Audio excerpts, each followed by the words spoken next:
27ನೇ ಸಂಸ್ಮರಣಾ ದಿನಾಚರಣೆಯ ಅಂಗವಾಗಿ ಈ ದಿನ ನಡೆಯುತ್ತಿರುವ ಸಂವಿಧಾನದ ಆಶಯಗಳಲ್ಲಿ ಪ್ರೀತಿಯ ಸಹಬಾಳ್ವೆಯ ಪಯಣ ಎಂಬ ದಕ್ಷಿಣ ಕನ್ನಡ ಜಿಲ್ಲಾ ಮಟ್ಟದ ವಿಚಾರ ಸಂಕಿರಣದಲ್ಲಿ ಭಾಗವಹಿಸುತ್ತಿರುವ ತಮಗೆಲ್ಲರಿಗೂ ಪ್ರಪ್ರಥಮವಾಗಿ ಅತ್ಯಂತ ಪ್ರೀತಿಯಿಂದ ಸ್ವಾಗತಿಸುತ್ತೇನೆ.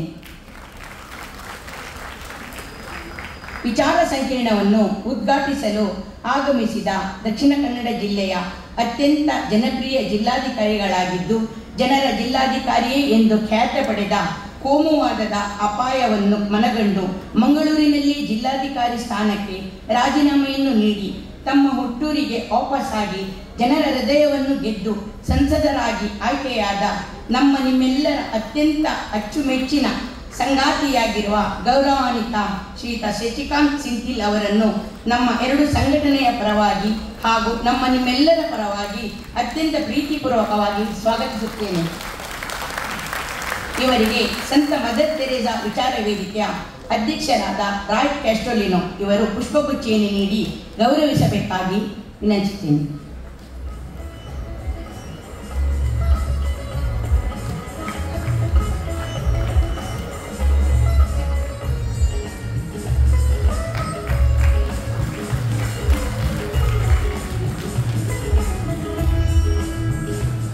ಸದಸ್ಯರು ಕೋಮುವಾದದ ವಿರುದ್ಧದ ಗಟ್ಟಿ ಧ್ವನಿಯಾಗಿ ಶೋಷಿತರ ದೀನದಲಿತರ ಕಣ್ಮಣಿಯೂ ಹಿಂದುಳಿದ ವರ್ಗಗಳ ಆಶಾಕಿರಣವಾದ ನಮ್ಮೆಲ್ಲರ ಪ್ರೀತಿಯ BK ಹರಿಪ್ರಸಾದ್ ಅವರಿಗೆ ತಮ್ಮೆಲ್ಲರ ಪರವಾಗಿ ಹೃದಯಾಂತರಾಳದ ಸ್ವಾಗತವನ್ನು ಕೋರುತ್ತೇನೆ. ಇವರಿಗೆ ಸಂತ ಮದರ್ ತೆರೇಸಾ ವಿಚಾರ ವೇದಿಕೆಯ ಪ್ರಧಾನ ಕಾರ್ಯದರ್ಶಿಯಾದ ಸುನೀಲ್ ಕುಮಾರ್ ಬಜಾರ್ ಇವರು ಹೂಗುಚ್ಛೆ ನೀಡಿ ಗೌರವಿಸಬೇಕಾಗಿ ವಿನಂತಿ.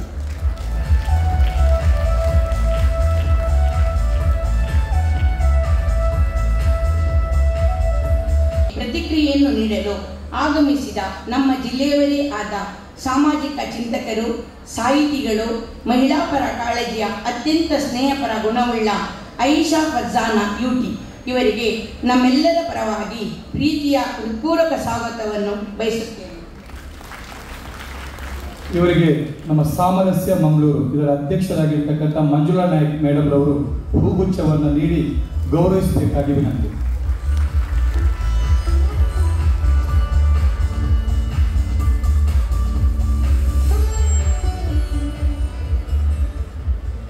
ಕಾರ್ಯಕ್ರಮದ ಅಧ್ಯಕ್ಷತೆಯನ್ನು ವಹಿಸಿದ ಸಂತ ಮದರ್ ತೆರೇಸಾ ವಿಚಾರ ವೇದಿಕೆಯ ಅಧ್ಯಕ್ಷರು, ಕೊಂಕಣಿ ಸಾಹಿತ್ಯ ಅಕಾಡೆಮಿಯ ಮಾಜಿ ಅಧ್ಯಕ್ಷರು, ಮಂಗಳೂರು ಧರ್ಮ ಪ್ರಾಂತ್ಯದ ಸಾರ್ವಜನಿಕ ಸಂಪರ್ಕಾಧಿಕಾರಿಯು, ಜನಪರ ಕಾಳಜಿ ಉಳ್ಳ ಗೌರವಾನ್ವಿತ ರಾಯ್ ಕ್ಯಾಸ್ಟೋಲಿನೋ ಇವರಿಗೆ ನಮ್ಮೆಲ್ಲರ ಪರವಾಗಿ ಹೃತ್ಪೂರ್ವಕ ಸ್ವಾಗತವನ್ನು ಬಯಸುತ್ತೇನೆ. ಇವರಿಗೆ ಸಾಮರಸ್ಯ ಮಂಗಳೂರು ಇದರ ಪ್ರಧಾನ ಕಾರ್ಯದರ್ಶಿಗಳು, ಮಾಜಿ ಉಪಮೇಯರ್ ಆದ ಮೊಹಮ್ಮದ್ ಕುಂಜತ್ ಬೈ ಇವರು ಹೂಗುಚ್ಛೆ ನೀಡಿ ಗೌರವಿಸಬೇಕಾಗಿ ವಿನಂತಿ.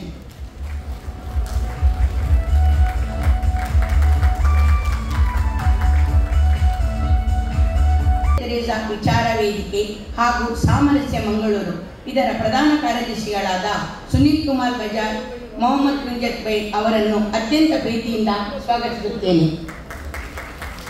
ವೇದಿಕೆಯಲ್ಲಿ ಉಪಸ್ಥಿತರಿರುವ ಈ ಕಾರ್ಯಕ್ರಮದ ಗೌರವ ಸಲಹೆಗಾರರಾದ father JB Saldanha, father Praveen Martis, father Sudeep Paul, father Rupesh Madtha, Stany Lobo, doctor Krishnappa Konchady, doctor Vasanth Kumar, Yadava Shetty, Konkani ಸಾಹಿತ್ಯ ಅಕಾಡೆಮಿಯ ಅಧ್ಯಕ್ಷರಾದ Stany Alvares, Muneer Katipalla, Eric Lobo, Alwyn D'Souza, AB Devadiga, Anil Lobo, B Shekar Bantwal, Levy Crasta, Attavar ಕೇವಕರಿಯ ಮಂಗಳಜ್ಯೋತಿ, M ದೇವದಾಸ್, ಡಾಲ್ಫಿ ಡಿಸೋಜಾ ಹಾಗೂ ಸುಮತಿ ಹೆಗಡೆ ಇವರನ್ನು ತಮ್ಮೆಲ್ಲರ ಪರವಾಗಿ ಪ್ರೀತಿಯಿಂದ ಸ್ವಾಗತಿಸುತ್ತೇನೆ. ದಿಯಾ H ಪುತ್ರನ್, ಪ್ರಧಾನ ಕಾರ್ಯದರ್ಶಿ, ಸಾಂಸ್ಕೃತಿಕ ಕಾರ್ಯದರ್ಶಿಯಾದ ನಿರೀಕ್ಷಿತಾರವರನ್ನು ಹೃತ್ಪೂರ್ವಕವಾಗಿ ಸ್ವಾಗತಿಸುತ್ತೇನೆ. ದಕ್ಷಿಣ ಕನ್ನಡ ಜಿಲ್ಲಾ ಸರ್ವ ಪದವಿ ಪೂರ್ವ ಕಾಲೇಜು ವಿದ್ಯಾರ್ಥಿಗಳಾದ ಸಂಘದ ಅಧ್ಯಕ್ಷರಾದ ಮುಸ್ಕಾನ, ಪ್ರಧಾನ ಕಾರ್ಯದರ್ಶಿಯಾದ ಅಬುಸಾಲಿ ಸಾಲ್ವಾನ್, ಸಾಂಸ್ಕೃತಿಕ ಕಾರ್ಯದರ್ಶಿಯಾದ ಕಾವ್ಯ ಇವರನ್ನು ತಮ್ಮೆಲ್ಲರ ಪರವಾಗಿ ಸ್ವಾಗತಿಸುತ್ತೇನೆ. ಚಿನ್ನರ ಚಾವಡಿ ಮಂಗಳೂರು ಇದರ ಅಧ್ಯಕ್ಷರಾದ ಪೂರ್ವ ಶೆಟ್ಟಿ, ಪ್ರಧಾನ ಕಾರ್ಯದರ್ಶಿಯಾದ ಸಂಗಮೇಶ್ ಇವರನ್ನು ಪ್ರೀತಿಯಿಂದ ಸ್ವಾಗತಿಸುತ್ತೇನೆ. ಈ ಕಾರ್ಯಕ್ರಮದಲ್ಲಿ ವಿಶೇಷವಾಗಿ ಬಹಳ ಆಸಕ್ತಿಯಿಂದ ಭಾಗವಹಿಸಿರುವ ವಿವಿಧ ಕಾಲೇಜುಗಳ ವಿದ್ಯಾರ್ಥಿಗಳಿಗೂ ಹಾಗೂ ಪ್ರಾಧ್ಯಾಪಕರಿಗೂ ಪ್ರೀತಿಯ ಸ್ವಾಗತವನ್ನು ಬಯಸುತ್ತೇನೆ. ಅದೇ ರೀತಿ ನಮ್ಮ ಈ ಕಾರ್ಯಕ್ರಮಕ್ಕೆ ವಿವಿಧ ಸಂಘಟನೆಗಳಾದ ವಿದ್ಯಾರ್ಥಿ, ಯುವಜನ, ಮಹಿಳಾ, ದಲಿತ, ಆದಿವಾಸಿ, ರೈತ, ಕಾರ್ಮಿಕ ಸಂಘಟನೆಗಳ ಮುಖಂಡರಿಗೆ ಪ್ರೀತಿಯಿಂದ ಸ್ವಾಗತವನ್ನು ಬಯಸುತ್ತೇನೆ. ನಮ್ಮ ಕಾರ್ಯಕ್ರಮದ ಯಶಸ್ವಿಯಾಗಿ ಪ್ರತ್ಯಕ್ಷವಾಗಿ ಹಾಗೂ ಪರೋಕ್ಷವಾಗಿ ಅದೆಷ್ಟೋ ಜನರು ಅತ್ಯಂತ ಪ್ರೀತಿಯಿಂದ ಸಹಕರಿಸಿದ್ದಾರೆ. ಅದರಲ್ಲಿ ಬಹುತೇಕರು ಇಂದು ಈ ಕಾರ್ಯಕ್ರಮದಲ್ಲಿ ಉಪಸ್ಥಿತರಿದ್ದಾರೆ. ಅವರೆಲ್ಲರನ್ನೂ ಪ್ರೀತಿಪೂರ್ವಕವಾಗಿ ಸ್ವಾಗತಿಸುತ್ತೇನೆ. ಈ ಕಾರ್ಯಕ್ರಮದಲ್ಲಿ ಭಾಗವಹಿಸಿರುವ ವಿವಿಧ ಪತ್ರಿಕೆ ಹಾಗೂ ದೃಶ್ಯ ಮಾಧ್ಯಮದ ಎಲ್ಲ ಪತ್ರಕರ್ತರನ್ನು ಹಾಗೂ ಮಾಧ್ಯಮ ಮಿತ್ರರನ್ನು ಹೃದಯಾಂತರಾಳದಿಂದ ಸ್ವಾಗತಿಸುತ್ತೇನೆ. ಕೊನೆಯದಾಗಿ ಈ ಕಾರ್ಯಕ್ರಮದಲ್ಲಿ ಭಾಗವಹಿಸಿರುವ ಪ್ರತಿಯೊಬ್ಬರಿಗೂ ಪ್ರೀತಿಯ ಸ್ವಾಗತವನ್ನು ಬಯಸುತ್ತಾ ನನ್ನ ಈ ಸ್ವಾಗತ ಭಾಷಣವನ್ನು ಮುಗಿಸುತ್ತೇನೆ. ವಂದನೆಗಳು.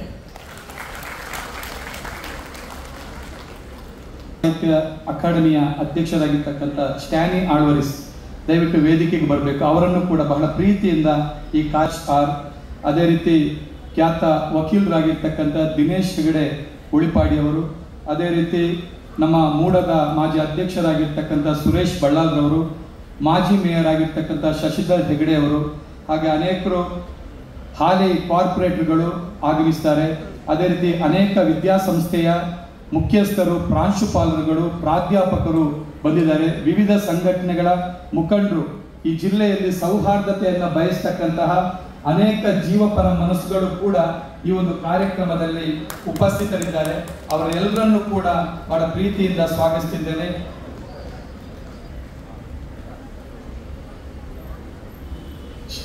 ಇಲ್ಲಿ ಉಪಸ್ಥಿತರಿದ್ದಾರೆ, ಅವರೆಲ್ಲರನ್ನೂ ಕೂಡ ಬಹಳ ಪ್ರೀತಿಯಿಂದ ಸ್ವಾಗತಿಸ್ತಾ ಈಗ ಬಹಳ ಮುಖ್ಯವಾದಂತಹ ಒಂದು ಕಾರ್ಯಕ್ರಮ, ಸಂತ ಮದರ್ ತೆರೇಸರವರ ಭಾವಚಿತ್ರಕ್ಕೆ ಪುಷ್ಪಾರ್ಚನೆ ಮಾಡ್ತಕ್ಕಂಥ ಒಂದು ಕಾರ್ಯಕ್ರಮ. ಈಗ ಅದರ ಜೊತೆಗೆ ಒಂದು ಹಾಡು,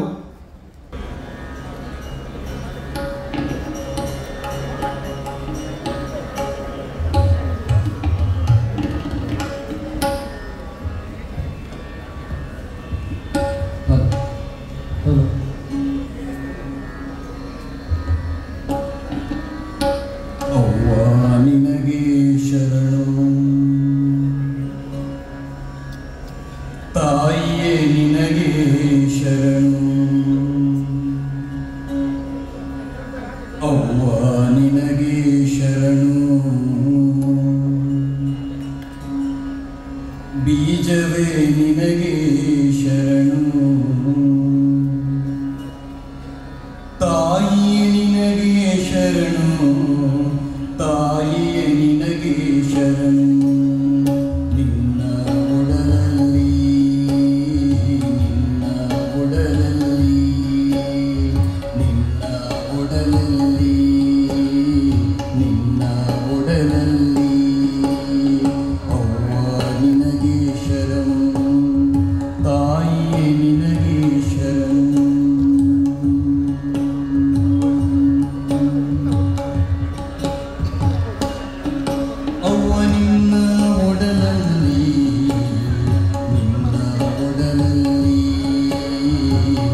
ಅವ್ವ ನಿನ್ನ ಒಡಲಲ್ಲಿ ನಿನ್ನ ಒಡಲಲ್ಲಿ ನಿನ್ನ ಒಡಲಲ್ಲಿ ಬೆಳಕು ಇದೆ ಘಮನು ಇದೆ ಬಣ್ಣಗಳ ಚಿತ್ತ ಸಲ್ಲಿಸಬೇಕಾಗಿ ವಿನಂತಿ.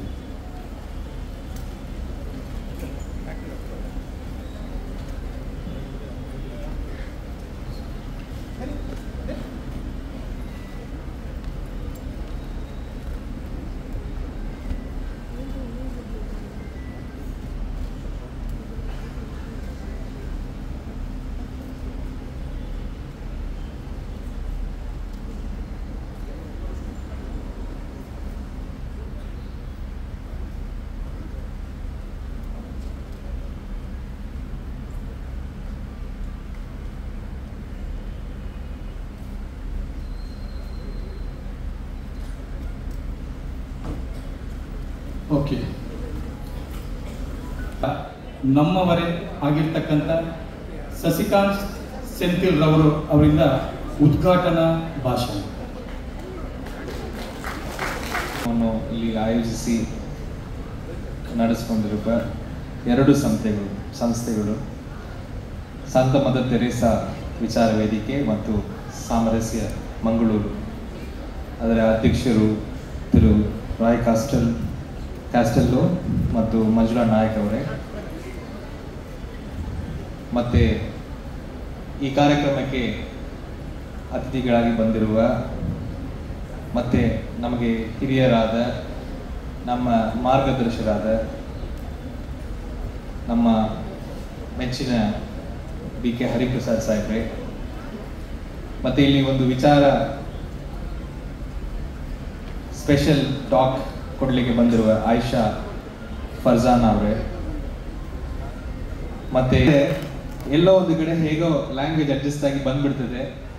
ಸೊ ಎಲ್ಲಿಯಾದ್ರೂ ಒಂದು ಕಡೆ ತಮಿಳ್ ಅಥವಾ ಹಿಂದಿ ಬಂದ್ಬಿಟ್ರೆ ತಾವೆಲ್ಲ ಸಮಸ್ಬೇಕು. ಅಂದ್ರೆ ಈ ಕಾರ್ಯಕ್ರಮಕ್ಕೆ ಬರಲೇಬೇಕು ಅಂತ ಮಂಜುಳಾ ನಾಯಕ್ ಅವರು ನನಗೆ ಹಿಡಿದುಕೊಂಡ್ರು. ಅಂದ್ರೆ ಬಿಟ್ಟೇ ಇಲ್ಲ. ನಾನು ಹೇಳಿದೆ ಎಷ್ಟೋ ಕಷ್ಟ ಇದೆ ಮೇಡಮ್ ಅಂತ, ಬರಲೇಬೇಕು ಅಂತ ಹಿಡ್ಕೊಂಡು ಬಿಟ್ರು. ನಾನೇನೋ ಒಂದು ಸಣ್ಣ ಕಾರ್ಯಕ್ರಮ ಮಾಡ್ತಾರೆ ಅಂತ ಒಂದು ಹಳು ಹೇಳಿ ಹೋಗೋಣ ಅಂತ ಅನ್ಕೊಂಡೆ. ಇಲ್ಲಿ ನೋಡಿದ್ರೆ ಇಷ್ಟು ದೊಡ್ಡ ಎಲ್ಲ ಮಕ್ಕಳು ಬೇರೆ ಬಂದಿದ್ದೀರಿ. ನನಗೆ ಬಹಳ ಪ್ರೀತಿಯ ವಿಷಯ, ಸಂತೋಷವಾದ ವಿಷಯ ಏನಂದ್ರೆ, mother Teresa is not a human being, she is mother. ಅವರನ್ನು ನೆನಪು ಮಾಡುವ ವಾಟ್ ಶಿ ಸಿಂಬಲೈಸಸ್, ಅವ್ರು ಏನು ಅಂತ ನೆನಪು ಮಾಡುವ ಒಂದು ಕಾರ್ಯಕ್ರಮದಲ್ಲಿ ಇಷ್ಟು ಜನ ಇಲ್ಲಿ ಮಂಗಳೂರಲ್ಲಿ ಬಂದಿದ್ದೀವಿ ಅಂದ್ರೆ ಇದಕ್ಕಿಂತ ದೊಡ್ಡ ಒಂದು ಸಿಂಬಲ್ ಏನೂ ಇಲ್ಲ. ಅಷ್ಟೊಂದು ನನಗೆ ಅಷ್ಟೊಂದು ಖುಷಿ ಆಗ್ತಾ ಇದೆ.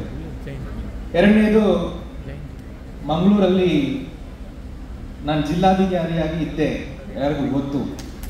ಅದೇ ಸಂದರ್ಭದಲ್ಲಿ ನಾನು ಅರ್ಧದಲ್ಲಿ ನನ್ನ ಕೆಲಸ ಬಿಟ್ಟು ಹೋಗ್ಬಿಟ್ಟೆ. ಸೊ ಮಂಗಳೂರಿಗೆ ನನ್ನ ಕೆಲಸವನ್ನು ಇನ್ನೂ ನಾನು ಕಂಪ್ಲೀಟ್ ಮಾಡಿಲ್ಲ ಅಂತ ನನಗೊಂದು ಮನಸ್ಸಲ್ಲಿ ಇದೆ. ಸೊ ಯಾವಾಗಲೂ ಅದು ಒಂದು ಸಾರಿ ಇನ್ ದ ನೆಕ್ಸ್ಟ್ ಫೇಸ್ ಇದೆಲ್ಲ ಕಂಪ್ಲೀಟ್ ಮಾಡಬೇಕು. ಮಂಗಳೂರು ಜೊತೆಗೆ ಆ ರಿಲೇಶನ್ಶಿಪ್ ನನಗೆ ಒಂಥರ ಪರ್ಮನೆಂಟ್ ಆಗಿಬಿಟ್ಟಿದೆ. ನಾವು ಒಂದು ವೇಳೆ ಇಲ್ಲಿ ಟೆನ್ಯೂರ್ ಕಂಪ್ಲೀಟ್ ಮಾಡಿ ಹೋಗಿದ್ರೆ ನನಗೆ ಅದು ಎಫೆಕ್ಟ್ ಬಂದಿರಲ್ಲ. ಇಲ್ಲಿ ಅರ್ಧದಲ್ಲಿ ಹೋಗ್ಬಿಟ್ಟಿದ್ದೀನಿ ಅಲ್ಲ ಅಂತ ಹೇಳಿ ನನಗೆ ಯಾವಾಗಲೂ ಆ ಒಂದು ಗ್ಯಾಪ್ ಇದ್ದೇ ಇರ್ತದೆ. ಸೊ ಮಂಗಳೂರು ಜೊತೆಗೆ ಅದು ಟ್ರಾವೆಲ್ ನಂದು ಆಗ್ತಾನೆ ಇರ್ತದೆ. ಯಾಕಂದ್ರೆ ಅಷ್ಟೊಂದು ನಾನು I am always amazed by this place. ಈ ಜಾಗದಲ್ಲಿ ಏನೇನು ಇತಿಹಾಸಗಳು, ಏನೇನು ಕಲ್ಚರ್, ಎವ್ರಿ ಟೈಮ್ ನಾನು ಹೊರಗಡೆ ಹೋದ್ರೆ ಎಲ್ಲರಿಗೂ ಹೇಳ್ತಾ ಇದ್ದೇನೆ, ಅಂದ್ರೆ Mangaluru is the first city state of India. City state, ಅಷ್ಟೊಂದು ಪೊಟೆನ್ಷಿಯಲ್, ಅಷ್ಟೊಂದು ಎವ್ರಿಥಿಂಗ್ ಇಸ್ ದೇರ್ ಈ ಜಗದಲ್ಲಿ.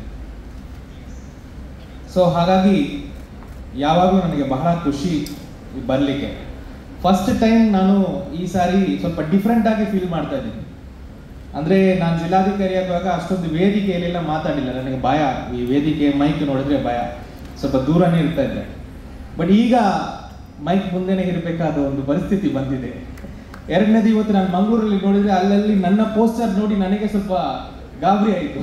ಇದೇನು ಡಿಫ್ರೆಂಟ್ ಆಗ್ಬಿಟ್ಟಿದೆ ಮ್ಯಾಂಗ್ಳೂರ್ ಅಂತ, ನಮ್ಮದೇ ಪೋಸ್ಟರ್ ಹಾಕಿದ್ದಾರೆ ಅಂತ. So I am very extremely happy, thankful to everybody, my friends, party members.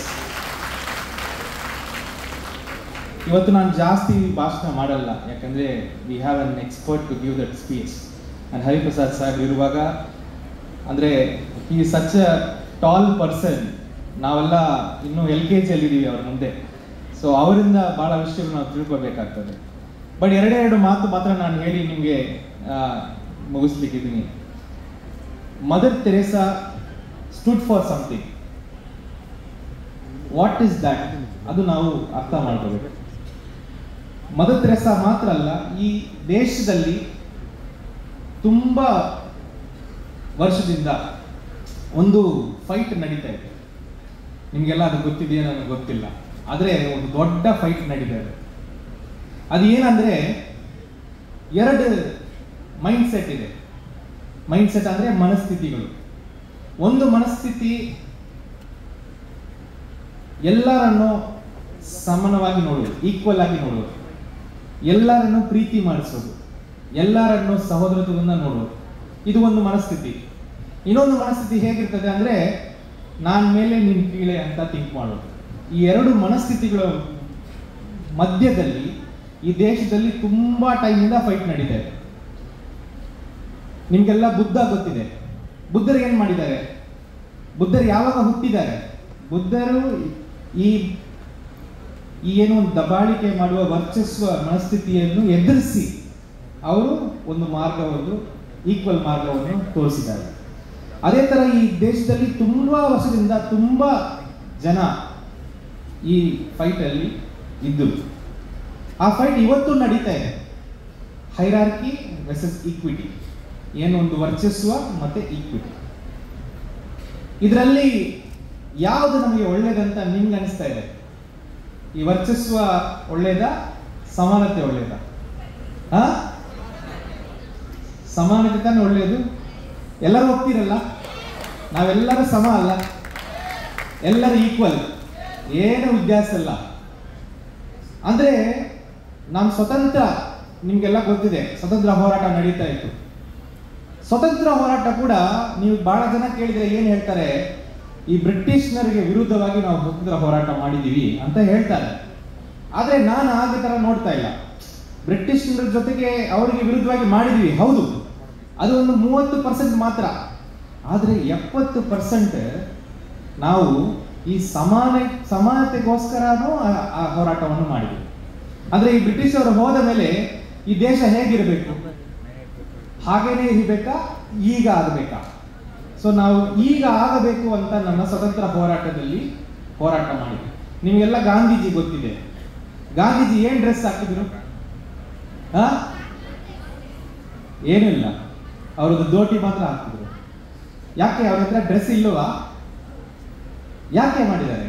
ಯಾಕೆ ಮಾಡಿದ್ದಾರೆ ಅಂದ್ರೆ, ನನ್ನ ದೇಶದಲ್ಲಿ ಇರುವ ಒಬ್ಬ ರೈತನಿಗೆ ಈ ಶರ್ಟ್ ಇಲ್ಲ, ನನಗೆ ಮಾತ್ರ ಯಾಕೆ ಅಂತ ಅದನ್ನು ಬಿಟ್ಟಾಕಿದ್ದಾರೆ. ಅದೊಂದು ಸಿಂಬಲ್, ನಾವೆಲ್ಲ ಸಮ ಅಂತ ಹೇಳುವುದಕ್ಕೆ, ಆ ಮೆಸೇಜ್ ಅನ್ನು ಕೊಡ್ಲಿಕ್ಕೆ ಅವ್ರು ಮಾಡಿರುವ ಒಂದು ವಿಷಯ, ಕೃತ್ಯ. ಸೊ ಹಾಗಾಗಿ ಸ್ವತಂತ್ರ ಹೋರಾಟ ಇದೆಯಲ್ಲ, ಅದು ಸಮಾನತೆಗೋಸ್ಕರ ಮಾಡಿರುವ ಹೋರಾಟ. ಅದು ಯಾವುದೋ ಬ್ರಿಟಿಷ್ ವಿರುದ್ಧವಾಗಿ ಮಾಡಿರೋದು ಮಾತ್ರ ಇಲ್ಲ. ಹಾಗಾಗಿ ಸ್ವತಂತ್ರ ಆದ ಮೇಲೆ ನಾವು ಒಂದು ಸಂವಿಧಾನ ಮಾಡಿದ್ದೇವೆ. ಸಂವಿಧಾನ ಯಾಕೆ ಮಾಡಿದೀವಿ ಅಂದ್ರೆ, ಈ ಸಮಾನತೆಯನ್ನು ಒಂದು ಬರೆದು ಬಿಟ್ಟಿದ್ದೀವಿ. ಬರೆದ್ರೆ ಮತ್ತೆ ಯಾರು ಚೇಂಜ್ ಮಾಡಕ್ಕಾಗಲ್ಲ. ಸೊ ಬಾಬಾ ಸಾಹೇಬ್ ಅಂಬೇಡ್ಕರ್ ಒಂದು ನೇತೃತ್ವದಲ್ಲಿ ಆ ಪ್ಲಾನ್ ಅನ್ನು ನಾವು ಮಾಡಿದ್ದೇವೆ. ಈ ದೇಶವನ್ನು ಯಾವ ರೀತಿ ನಾವು ಸಮಾನ ಮಾಡ್ತೀವಿ ಅಂತ ಒಂದು ಪ್ಲಾನ್ ಅನ್ನು ಮಾಡಿದ್ದೇವೆ. ಅದಕ್ಕೆ ಮುಂಚೆ ಒಂದು ದೊಡ್ಡ ಸಮಸ್ಯೆ ಆಯಿತು. ಅಂದ್ರೆ ಈ ಸಮಾನತೆಯನ್ನು ಬಹಳ ಜನ ಒಪ್ಪಲಿಲ್ಲ. ಅವತ್ತು ಒಪ್ಪಲಿಲ್ಲ, ಇವತ್ತು ಒಪ್ಪಲಿಲ್ಲ. ಆದ್ರೆ ಭಾರತ ದೇಶ ಬರೀ ಸಮಾನತೆ ಮಾತ್ರ ಅಲ್ಲ. ನಿಮ್ಮೆಲ್ಲರಿಗೂ ಗೊತ್ತಿದೆ, ನಾನು ಹುಟ್ಟಿರೋದು ತಮಿಳುನಾಡಲ್ಲಿ. ನನ್ನ 35 ವಯಸ್ಸುವರೆಗೆ ನನಗೆ ತಮಿಳ್ ಬಿಟ್ಟು ಬೇರೆ ಲ್ಯಾಂಗ್ವೇಜ್ ಗೊತ್ತಿಲ್ಲ. ಆದರೆ 2 ವರ್ಷ ಇಲ್ಲಿ ಬಂದ ಮೇಲೆ, ಕರ್ನಾಟಕದಲ್ಲಿ ಬಂದ ಮೇಲೆ, ನಮ್ಮ ಜನರ ಪ್ರೀತಿ ಎಲ್ಲ ನನ್ನ ಕನ್ನಡ ಎಷ್ಟು ಈಸಿಯಾಗಿ ಬರ್ತಾ ಇದೆ. ನಾನು ಕೂಡ ಅನಿಸಲಿಲ್ಲ. ನಾನು ಕೂಡ ಈಗ ಹೇಗೋ ಹಿಂದಿ ಬರ್ತಾ ಇದೆ, ಹೇಗೆ ಹಿಂದಿ ಬರ್ತಾ ಇದೆ ಗೊತ್ತಿಲ್ಲ, ನನಗೆ ಬರ್ತಾ ಇದೆ. ಸೊ ನಾವೆಲ್ಲ ಬೇರೆ ಬೇರೆ ಜಾಗದಿಂದ ಬಂದಿದ್ದೇವೆ, ಬೇರೆ ಬೇರೆ ಭಾಷೆ ಮಾತಾಡ್ತಾ ಇರ್ತೀವಿ, ಬೇರೆ ಬೇರೆ ನೋಡಿದ್ರೆ ಬೇರೆ ಬೇರೆ ಈ ತರ ಇರ್ತೇವೆ, ಬೇರೆ ಬೇರೆ ದೇವರನ್ನು ಪೂಜೆ ಮಾಡ್ತೀವಿ, ಎಲ್ಲ ಬೇರೆ ಬೇರೆ ಬೇರೆ ಬೇರೆ. ಈ ಬೇರೆ ಬೇರೆ ಅವರೆಲ್ಲ ಒಟ್ಟಿಗೆ ಇರಬಹುದಾ ಅಂತ ಒಂದು ದೊಡ್ಡ ಪ್ರಶ್ನೆ ಅವತ್ತೂ ಇತ್ತು. ಬಹಳ ಜನ ಅದು ಇಲ್ಲ ಅಂತ ಹೇಳಿದ್ರು. ಇಲ್ಲ ಅಲ್ಲ, ಬೇರೆ ಬೇರೆ ಜನ ಹೇಗೆ ಒಟ್ಟಿಗೆ ಇರಬಹುದು, ಒಂದೇ ಟೈಪ್ ಜನ ಒಂದೇ ಕಡೆ ಇರಬೇಕು ಅಂತ ಇನ್ನೊಂದು ಐಡಿಯಾ ಇತ್ತು. ಬಟ್ ನಾವು ಭಾರತವನ್ನು ಸೃಷ್ಟಿ ಮಾಡುವಾಗ ನಮ್ಮ ಸ್ವತಂತ್ರ ಹೋರಾಟದಿಂದ ನಾವು ಏನು ಕಲ್ತಿದ್ದೇವೆ, ಆ ಬ್ರಿಟಿಷ್ನರಿಗೆ ವಿರುದ್ಧ ನಾವೆಲ್ಲರೂ ಒಟ್ಟಿಗೆ ಹೋರಾಟ ಮಾಡಿದ್ದೇವೆ. ಸೊ ನಾವು ಒಟ್ಟಿಗೆ ಇರ್ತೇವೆ ಅಂತ ಒಂದು ಛಲ ಇಟ್ಟುಕೊಂಡು ಈ ದೇಶವನ್ನು ಕಟ್ಟಿದ್ದೇವೆ. ಅಂದ್ರೆ ಇಂಗ್ಲಿಷಲ್ಲಿ ಒಂದು ಪದ ಇದೆ, ಟಾಲರೇಟಿಂಗ್ ಡಿಫರೆನ್ಸಸ್ ಅಂತ, ಟಾಲರೇಟಿಂಗ್ ಡಿಫರೆನ್ಸಸ್. ಬಟ್ ನಮ್ಮ ಭಾರತ ಟಾಲರೇಟಿಂಗ್ ಡಿಫರೆನ್ಸಸ್ ಅಲ್ಲಿ ಮಾಡಿಲ್ಲ. We wanted to celebrate differences. ಅರ್ಥ ಡಿಫರೆನ್ಸ್ ಗೊತ್ತಿದೆಯಾ? Celebrate our differences. ನೀವು ಬೇರೆಯವರು, ನಾನು ಬೇರೆಯವನು, ಬಟ್ ನಿಮ್ಮ ಬೇರೆತನವನ್ನು ನಾನು ಆಚರಣೆ ಮಾಡ್ತೀನಿ ಅಂತ ಒಂದು idea is the idea of India. ಅದಕ್ಕೆ ನೀವು ನೋಡಿದ್ರೆ ನಮ್ಮ ಊರಲ್ಲಿ ಕ್ರಿಸ್ಮಸ್ ಆದ್ರೆ ಕ್ಯಾರಲ್ ಶುರುವಾಗ್ತದೆ, ನಾವೆಲ್ಲರೂ ಹೋಗ್ತೀವಿ ಕ್ಯಾರಲ್ಗೆ. ಅದು ಏನು ಹಾಡೋ ನಮ್ಗೆ ಗೊತ್ತಿಲ್ಲ, ನಾವು ಹೋಗ್ತೀವಿ, ಆದ್ರೆ ನಮಗೊಂದು ಸಂತೋಷ. ದಿವಾಲಿ ನಡೀತದೆ, ಎಲ್ಲರೂ ಬಂದು ಆಚರಣೆ ಮಾಡ್ತಾರೆ, ಅದು ಒಂದು ಸಂತೋಷ, ಎಲ್ಲರಿಗೊಂದು ಆಚರಣೆ ಮಾಡೋದು ಮಕ್ಕಳಿಗೆಲ್ಲ. ರಂಜಾನ್ ಆಗ್ತದೆ, ನಾವೆಲ್ಲ ಒಟ್ಟಿಗೆ ಸೆಲೆಬ್ರೇಟ್ ಮಾಡ್ತೀವಿ. ಈ ಡಿಫರೆನ್ಸಸ್ ಅನ್ನು ಸೆಲೆಬ್ರೇಟ್ ಮಾಡುವ ಒಂದು ಮನಸ್ಥಿತಿ ಅಲ್ಲ, this is India. This is called the idea of India. So ಈ ಐಡಿಯಾ ಆಫ್ ಇಂಡಿಯಾವನ್ನು ನೀವೆಲ್ಲ ಒಪ್ತೀರಾ ಇಲ್ವಾ? ಒಪ್ತೀವಲ್ಲ? ಈ ಐಡಿಯಾ ಆಫ್ ಇಂಡಿಯಾ ಇದ್ರೆ ಎಷ್ಟು ಬ್ಯೂಟಿಫುಲ್ ಆಗಿದೆ, ಅಮೇಜಿಂಗ್. ಇದು ಪ್ರಪಂಚದಲ್ಲಿ ಇಷ್ಟು ವಿಭಿನ್ನತೆಯನ್ನು ಆಚರಣೆ ಮಾಡುವ ದೇಶ ಇಲ್ಲ. ಸೊ ಹಾಗಾಗಿ ನಾವು ಒಂದು ಸಂವಿಧಾನ ಮಾಡಿದ್ದೇವೆ, ಆ ಸಂವಿಧಾನದಲ್ಲೇ ಇದು ಸೆಲೆಬ್ರೇಷನ್, ಈಕ್ವಿಟಿ ಎಲ್ಲವನ್ನು ನಾವು ಅಲ್ಲಿ ಕೋಡಿಫೈ ಮಾಡಿಬಿಟ್ಟಿದ್ದೇವೆ. ಆ ಸಂವಿಧಾನದ ಮೇಲೆ ಈ 50-70 ವರ್ಷ ನಮ್ಮ ದೇಶ ನಡೀತಾ ಇದೆ. ಅದಕ್ಕೆ ನಾವೆಲ್ಲರೂ ಸುಖವಾಗಿ ಹ್ಯಾಪಿಯಾಗಿ ಇರುತ್ತೇವೆ. ಸೊ ನನ್ನ ಅಭಿಪ್ರಾಯಕ್ಕೆ ಬಹಳ ಜನ ಹೇಳ್ತಾರೆ ದೇವರು ಬೇರೆ ಬೇರೆ ರೂಪದಲ್ಲಿ ಬರ್ತಾರೆ ಅಂತ. ನಾನು ಹೇಳ್ತೀನಿ, ನಮ್ಮ ಜೊತೆಗೆ ದೇವರು ಸಂವಿಧಾನದ ರೂಪದಲ್ಲಿ ಬಂದಿದ್ದಾರೆ. ಈ ಸಂವಿಧಾನ ಮಾತ್ರ ಇಲ್ಲದೆ ಹೋದ್ರೆ ನಾವು ಇವತ್ತು ಇಷ್ಟು ಒಂದು ಸಮಾನತೆಯಿಂದ, ಇಷ್ಟೊಂದು ಪ್ರೀತಿಯಿಂದ ಇರುವುದಿಲ್ಲ. ಸೊ ಹಾಗಾಗಿ ಇವತ್ತು ಮದರ್ ಅವರ ಒಂದು ಲಿವಿಂಗ್ ಸಂವಿಧಾನ, ಅವರು ನಮಗೆ ಹೇಳಿಕೊಟ್ಟಿರುವ ಮೆಸೇಜೇ ಇಷ್ಟು: you celebrate each other, don't tolerate. ಅಂದ್ರೆ ನಾವು ಸಹಿಸ್ಕೊಳ್ತೀವಿ ಅಂತಲ್ಲ, ನಾವು ಆಚರಣೆ ಮಾಡಬೇಕು ನಮ್ಮ ಡಿಫರೆನ್ಸ್ ಅನ್ನು. ಅದೇ idea of India. That is the idea of Mangalore. ನಾನು ನೋಡಿರುವವರೆಗೆ ಮ್ಯಾಂಗ್ಳೂರ್ಗಿಂತ ವಿಭಿನ್ನತೆ ನಾನು ಎಲ್ಲಿನೂ ನೋಡಿಲ್ಲ. ಒಂದೇ ಸ್ಟ್ರೀಟ್ ಅಲ್ಲಿ, ಒಂದೇ ಅಪಾರ್ಟ್ಮೆಂಟ್ ಅಲ್ಲಿ, ಒಂದೇ ಎಲ್ಲ different type of people. This is a mini India. That is why I keep saying Mangalore is a city state. So ನನ್ನ ಒಂದು ಪ್ರೀತಿಯ ರಿಕ್ವೆಸ್ಟ್ ನನ್ನ ಮಕ್ಕಳಿಗೆ, ವಿಭಿನ್ನತೆಯನ್ನು ಆಚರಣೆ ಮಾಡಬೇಕು, ನೀವು ಅದನ್ನು ಕಲಿಯಬೇಕು. ಅದರಲ್ಲಿರುವ ಖುಷಿ ಇದೆಯಲ್ಲ, ಅದು ಬಹಳ ಡಿಫರೆಂಟ್ ಖುಷಿ, ಬೇರೆ ಲೆವೆಲ್ ಖುಷಿ. ಸೊ ಹಾಗಾಗಿ ನನ್ನ ರಿಕ್ವೆಸ್ಟ್ ಮತ್ತೆ ನನ್ನ ಎಲ್ಲರಿಗೂ ನನ್ನ ಒಂದು ಪಾಯಿಂಟ್ ನಾನು ಏನು ಹೇಳಲಿಕ್ಕೆ ಇಷ್ಟಪಡ್ತೇನೆ ಅಂದರೆ, that Mangaluru is one perfect place. ಈ ಒಂದು ಡೈವರ್ಸಿಟಿಯನ್ನು ನಾವು ಆಚರಣೆ ಮಾಡುವ ಒಂದು ಪರ್ಫೆಕ್ಟ್. ನಮ್ಮ ಕಲ್ಚರ್ ಹಾಗೆ ಇತ್ತು, ಅದರಲ್ಲಿ ಎರಡು ಮಾತಿಲ್ಲ. ಎರಡನೇದು, ನಾನು ಇರುವಾಗ, ನಾನು ಇವತ್ತು ಎಲ್ಲ ಮಕ್ಕಳನ್ನು ನೋಡ್ತಾ ಇದ್ದೀನಿ, ನನಗೆ ಗೊತ್ತಿದೆ ಮಂಗಳೂರಲ್ಲಿ ಯಾರಿಗೆ ನನ್ನ ಇಷ್ಟ ಇದೆಯೋ ಇಲ್ಲೋ ಮಕ್ಕಳಿಗೆ ಬಹಳ ಇಷ್ಟ ಇದೆ ಅಂತ. ಯಾಕಂದ್ರೆ ಇವತ್ತು ನನಗೆ ಮಳೆ ಬಂದ್ರೆ ಮೀನ್ಸ್ ಬರ್ತದೆ. ನಮ್ಮ DC ಅಂಕಲ್ ಇದ್ದಾರೆ, ಇವತ್ತಿರುವ DC ಅಂಕಲ್ ಒಳ್ಳೆ DC ಅಂಕಲ್. ನಾನು ಹೇಳಿದೆ ಅವರಿಗೆ, ನೀನು ನನ್ನನ್ನು ಬೀಟ್ ಮಾಡಬೇಕು ಅಂತ. ಅವರು ಬೀಟ್ ಮಾಡಿದ್ದಾರೆ ಅಂತ ಅನ್ಕೊಂಡಿದ್ದಾರೆ. ಹಾಗಾಗಿ ಇದೆಲ್ಲ ಕೂಡ ನಾವು ಖುಷಿಯಾಗಿದ್ದರೆ ಮಾತ್ರ ನಡೀತದೆ. ನಮ್ಮ ಬದುಕಲ್ಲಿ ಎಷ್ಟೇ ಸಮಸ್ಯೆಗಳು ಬರಲಿ, ಎಷ್ಟೇ ಡೈವರ್ಸಿಟಿ, ಎಷ್ಟೇ ಪ್ರಾಬ್ಲಮ್ ಬರಲಿ, ನಾವು ಬರೀ ಖುಷಿಯಿಂದ ಮಾತ್ರ ಅದನ್ನು ಟ್ಯಾಕಲ್ ಮಾಡೋಕ್ಕಾಗ್ತದೆ. ನಮ್ಮ ಫ್ರೆಂಡ್ಸ್ ಎಲ್ಲರೂ, ಹಿರಿಯರೆಲ್ಲರೂ ಇದ್ದಾರೆ, ಅವ್ರಿಗೂ ಕೂಡ ಹೇಳ್ತೀನಿ, ಬಹಳ ಜನ ಬಹಳ ಸ್ಯಾಡ್ ಆಗಿಬಿಟ್ಟಿದ್ದಾರೆ, ಏನಪ್ಪ ಪರಿಸ್ಥಿತಿ ಹೀಗಾಗಿದೆ ಹಾಗಾಗಿದೆ ಅಂತ. ಬಟ್ ಯಾವುದು ನಾವು ಒಂದು ಸ್ಯಾಡ್ನೆಸ್ ಇಂದ ಮ್ಯಾನೇಜ್ ಮಾಡೋಕ್ಕಾಗಲ್ಲ, ಅಥವಾ ಒಂದು ಕೋಪದಿಂದ ಮ್ಯಾನೇಜ್ ಮಾಡೋಕ್ಕಾಗಲ್ಲ. ಎಲ್ಲ ಪರಿಸ್ಥಿತಿಯನ್ನು ನಾವು ಸಂತೋಷದಿಂದನೇ ಆಚರಣೆಯಿಂದನೇ ನಾವು ಮ್ಯಾನೇಜ್ ಮಾಡಬೇಕಾಗ್ತದೆ. ಈ ಸಾರಿ ಹೋಗ್ಬಿಟ್ರೆ then there is no point. ಇದನ್ನು ನಾನೇ ಬಹಳ ವರ್ಷ ಮೇಲೆ ನನಗೆ ಅರ್ಥ ಆಗಿದೆ. ಸೊ ಹಾಗಾಗಿ I don't want to talk about those things, but ನನ್ನ ಮಕ್ಕಳಿಗೆ ನಾನು ಹೇಳ್ತಾ ಇರೋ ವಿಷಯ, ನೀವೆಲ್ಲರೂ ಕೂಡ ಖುಷಿಯಾಗಿರಬೇಕು. ಇನ್ನೊಂದು ಇಂಪಾರ್ಟೆಂಟ್ ವಿಷಯ ಹೇಳ್ತೀನಿ. ನಮ್ಮಲ್ಲಿ ಒಂದು ದೊಡ್ಡ ಸಮಸ್ಯೆ ಇದೆ, ಕಾಂಪಿಟೇಷನ್ ಅಂತ ಒಂದು ವಿಷಯ ಇದೆ. ಎಲ್ಲ ಮಕ್ಕಳು ಒಬ್ಬರಿಗೊಬ್ಬರು ಕಾಂಪೀಟ್ ಮಾಡಬೇಕು ಅಂತ ನಾವು ಅವರಿಗೆ ಪುಷ್ ಮಾಡ್ತೀವಿ, ಪೇರೆಂಟ್ಸ್ ಕೂಡ ಟೀಚರ್ಸ್ ಕೂಡ. ಇದನ್ನು ನಾವು ಸ್ವಲ್ಪ ನಿಲ್ಲಿಸಬೇಕಾಗ್ತದೆ. ಇದು ಅಷ್ಟು ಸರಿಯಾದ ವಿಷಯ ಅಲ್ಲ. ಒಪ್ತೀರಾ ಮಕ್ಕಳೇ? ನೀವೆಲ್ಲ ಒಪ್ತೀರಲ್ಲ? Why can't we cooperate? Why should we only compete? We can cooperate. There is an alternative life style which believes in cooperation, not in competition. ನೀವು ಇವತ್ತು ಟ್ರೈಬಲ್ ಕಲ್ಚರ್ ಹೋಗಿ ನೋಡಿದ್ರೆ ಅಲ್ಲಿ ಕಾಂಪಿಟೇಷನ್ ಇಲ್ಲ, ಅಲ್ಲಿ ಕೋಆಪರೇಷನ್ ಇದೆ.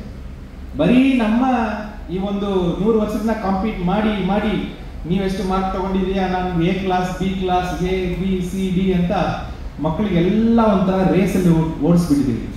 ಇದನ್ನು ಸ್ವಲ್ಪ ನಾವು ನಿಲ್ಲಿಸಬೇಕಾಗ್ತದೆ. ದೊಡ್ಡವರಿಗೆ ಹೇಳ್ತಾ ಇದ್ದೀನಿ, ಕೋಆಪರೇಟ್ ಮಾಡುವ ಹ್ಯಾಬಿಟ್ ಅನ್ನು ಅವ್ರಿಗೆ ಹೇಳ್ಕೊಡ್ಬೇಕಾಗ್ತದೆ. And also we should make the world so that they are all celebrating each other's differences. That is what I think we should make, and that is the only thing that will make mother happy. ಬೇರೆಯವರೆಲ್ಲ ಬಿಡಿ. ಈ ತರ ಒಂದು ಸಮಾಜವನ್ನು ನಾವು ಕಟ್ಟಲಿಕ್ಕೆ ಹೋದ್ರೆ ಮಾತ್ರ ಮದರ್ ತೆರೇಸಾ ಅಂತವರಿಗೆ ನಾವು ಮಾಡುವ ಒಂದು ದೊಡ್ಡ ಒಂದು ಗ್ರಾಟಿಟ್ಯೂಡ್ ಅಂತ ನನಗೆ ಅನಿಸ್ತಾ ಇದೆ.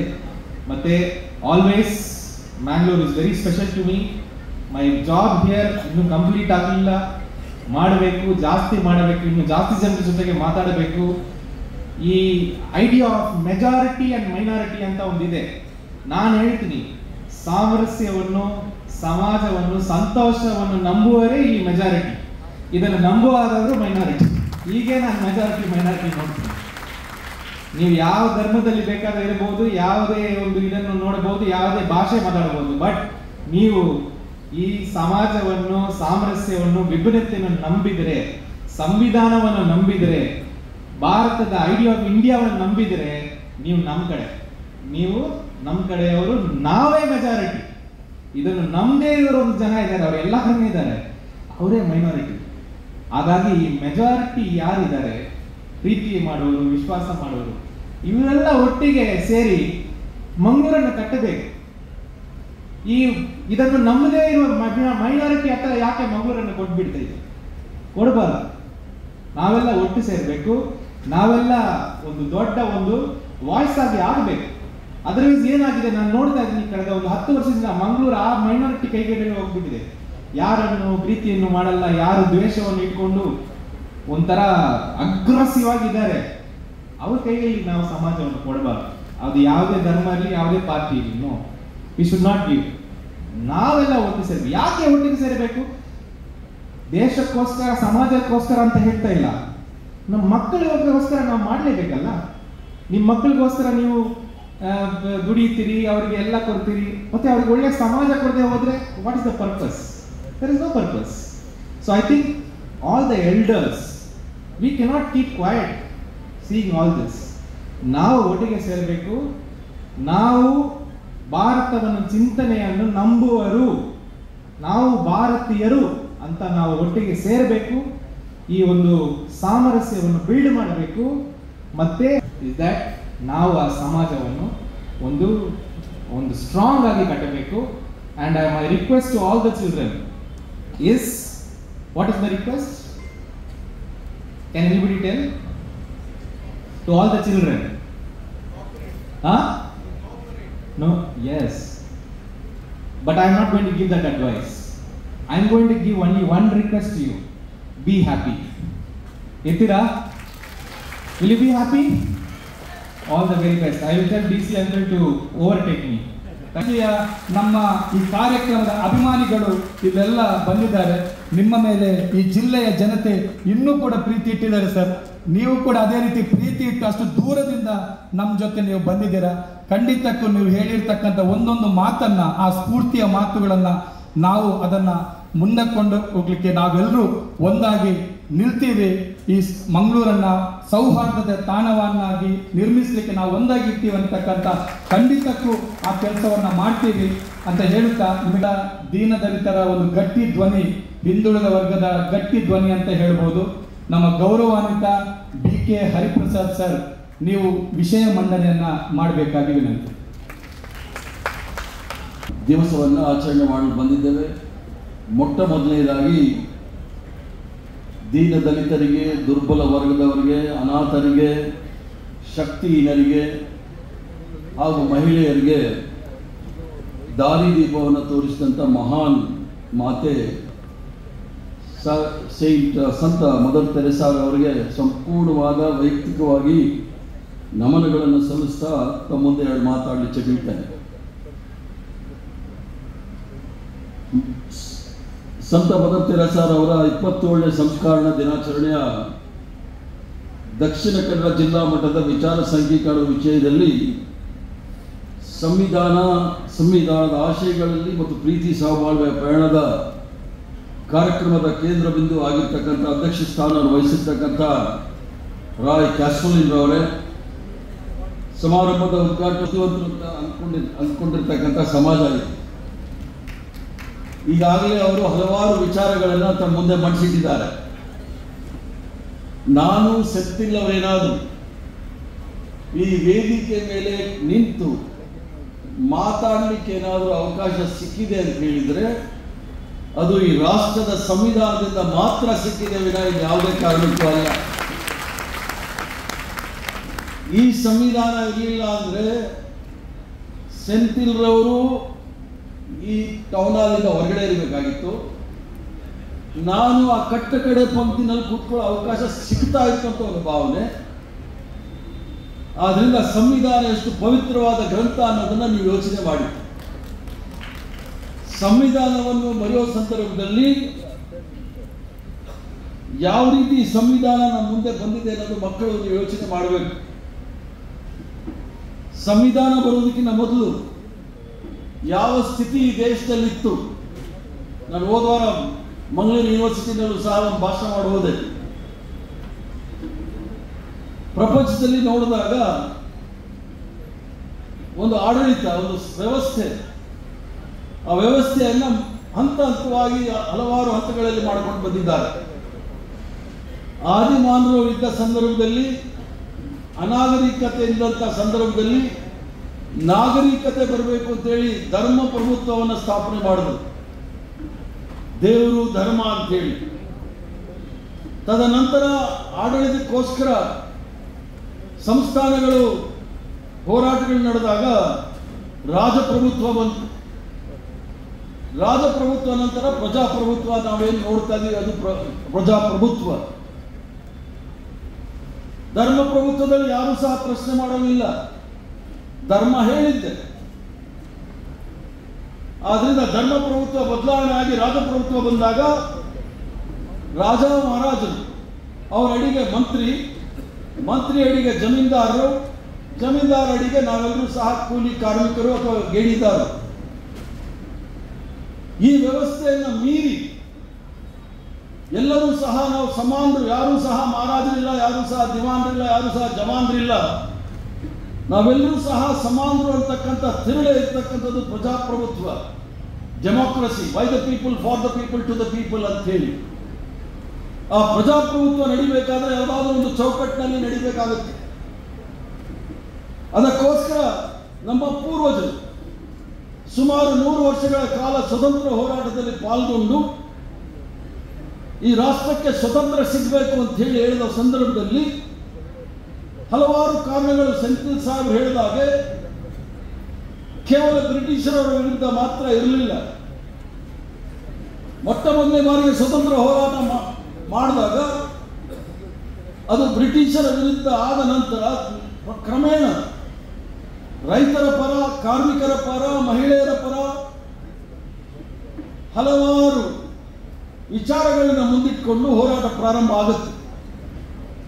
ಬಹಳಷ್ಟು ಜನ ಮಾತೆಯರಿದ್ದೀರಿ, ಮಕ್ಕಳು, ಹೆಣ್ಮಕ್ಳಿದ್ದಾರೆ, ಮಹಿಳೆಯರಿದ್ದಾರೆ. ನಾನು ಯೂನಿವರ್ಸಿಟಿನಲ್ಲೂ ಹೇಳಿದ್ದೆ, ಈಗಲೂ ಸಹ ಹೇಳ್ತೀನಿ, ಮಕ್ಕಳಲ್ಲಿ ಯಾರಾದರೂ ಹೇಳಬೇಕು, ಹೆಣ್ಣು ಮಕ್ಕಳಿಗೆ ವಿದ್ಯಾಭ್ಯಾಸ ಕೊಡಲಿಕ್ಕೆ ಯಾರು ಅವಕಾಶ ಮಾಡಿದ್ರು ಎಷ್ಟು ವರ್ಷ ಆಯ್ತು ಈ ದೇಶದಲ್ಲಿ? ಯಾರಾದರೂ ಒಳ್ಳೆ ಉತ್ತರ ಕೊಟ್ಟರೆ 1,000 ರೂಪಾಯಿ ಕೊಡ್ತಿದ್ದಾರೆ. ಯಾರು ಹೇಳ್ತೀರಾ? ಹೆಣ್ಣು ಮಕ್ಕಳಿಗೆ ವಿದ್ಯಾಭ್ಯಾಸ ಈ ದೇಶದಲ್ಲಿ 175 ವರ್ಷ ಆಗಿದೆ. ಅದರ ಮೊದಲು ಹೆಣ್ಮಕ್ಕಳಿಗೆ ವಿದ್ಯಾಭ್ಯಾಸ ಇಲ್ಲ, ಶಿಕ್ಷಣದಿಂದ ದೂರ ಇರಬೇಕಾಗಿತ್ತು ಅವರು. ಆಗ ಸಾವಿತ್ರಿಬಾಯಿ ಫೂಲೆ, ಫಾತಿಮಾ ಬೇಗಂ ಮತ್ತು ಜ್ಯೋತಿಬಾಯಿ ಫೂಲೆರವರು ಪೂನಾ ನಗರದಲ್ಲಿ ಹೋರಾಟ ಮಾಡಿ ಮಹಿಳೆಯರಿಗೂ ಹೆಣ್ಣುಮಕ್ಕಳಿಗೂ ಸಹ ವಿದ್ಯಾಭ್ಯಾಸ ಕೊಡಬೇಕು ಅಂತೇಳಿ ನಿಮಗೆಲ್ಲರೂ ಸಹ ವಿದ್ಯಾಭ್ಯಾಸ ಕೊಟ್ಟಿದ್ದೀರಿ. ಇಲ್ಲಾಂದರೆ ನೀವು ಶಿಕ್ಷಣ ವಂಚಿತರು, ನಿಮ್ಮ ಜಾಗ ಅಡಿಗೆ ಮನೆ ಅಂತ ಹೇಳಿ ಧರ್ಮದಲ್ಲೂ ವ್ಯವಸ್ಥೆನಲ್ಲೂ ಎಲ್ಲವೂ ಸಹ ತೋರಿಸ್ಕೊಟ್ಬಿಟ್ಟಿದ್ರು. ನಿಮ್ಮ ಕಾಲದಲ್ಲಿ ನೀವು ನಿಂತ್ಕೊಳ್ಬೋದು ಅಂತ ತೋರಿಸಿರ್ತಕ್ಕಂಥವರೇ ಸಾವಿತ್ರಿಬಾಯಿ ಫೂಲೆ ಮತ್ತು ಫಾತಿಮಾ ಬಿ ಅವರು.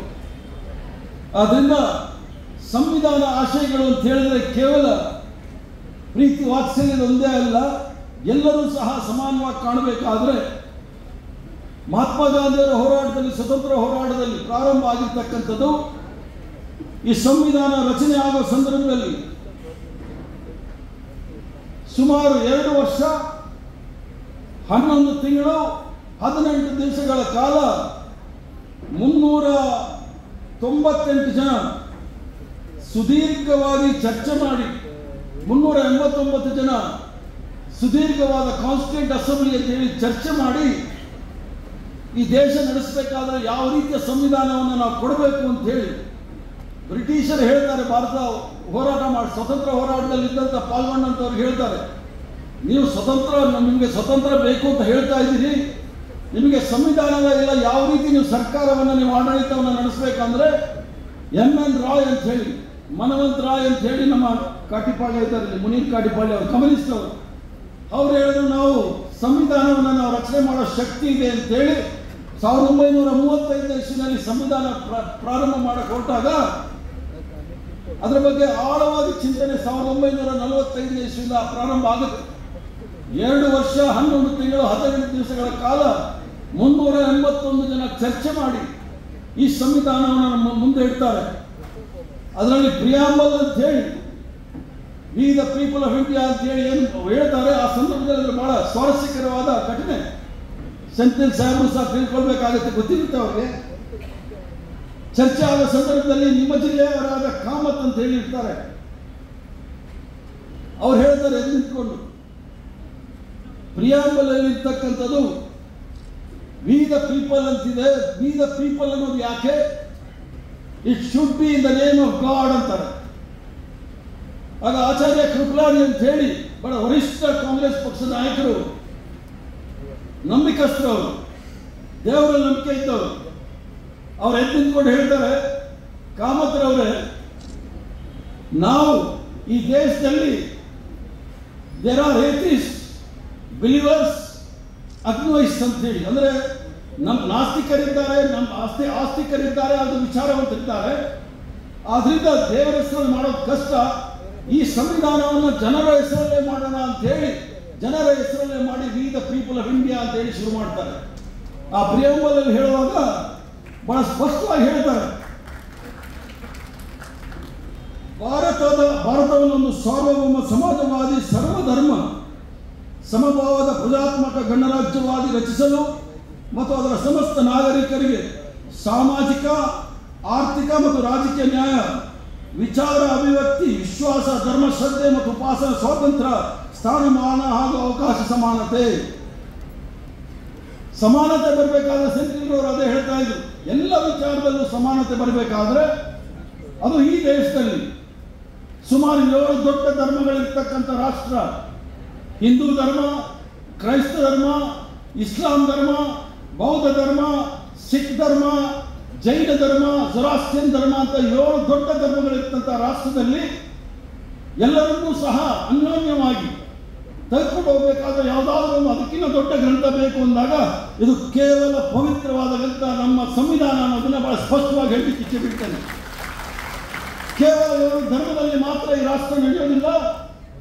ಇದರಲ್ಲಿ 3 ನಾಗರಿಕತೆಗಳಿದೆ. ಉತ್ತರ ಭಾರತದಲ್ಲಿ ಆರ್ಯನ್ ಸಿವಿಲೈಸೇಷನ್, ದಕ್ಷಿಣ ಭಾರತದಲ್ಲಿ ದ್ರವಿಡಿಯನ್, ಉತ್ತರ ಪೂರ್ವ ಭಾಗದಲ್ಲಿ ಹೋದಾಗ ಮಂಗೋಲಿಯನ್ ರೇಸಲ್ಲಿ ಇರ್ತಕ್ಕಂಥ 3 ನಾಗರಿಕತೆಗಳಿರ್ತಕ್ಕಂಥ ಈ ರಾಷ್ಟ್ರ ಅಧಿಕೃತವಾಗಿ ಈಗ 22 ಭಾಷೆಗಳಿದೆ.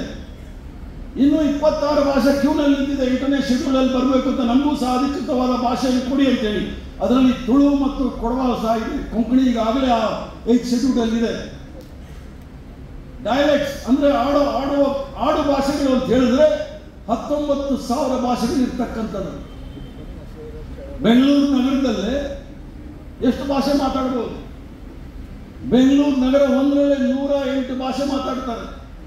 ಇದು ನಾನು ಹೇಳಿರ್ತಕ್ಕಂಥದ್ದಲ್ಲ, ಇದನ್ನು ಸಂಪೂರ್ಣವಾಗಿ ರಿಸರ್ಚ್ ಮಾಡಿ ಬಂದಿರ್ತಕ್ಕಂಥವ್ರು. 2ನೇ ಸ್ಥಾನ ಇರೋದು ಪೂನಾದಲ್ಲಿ 98 ಭಾಷೆ ಮಾತಾಡ್ತಾರೆ.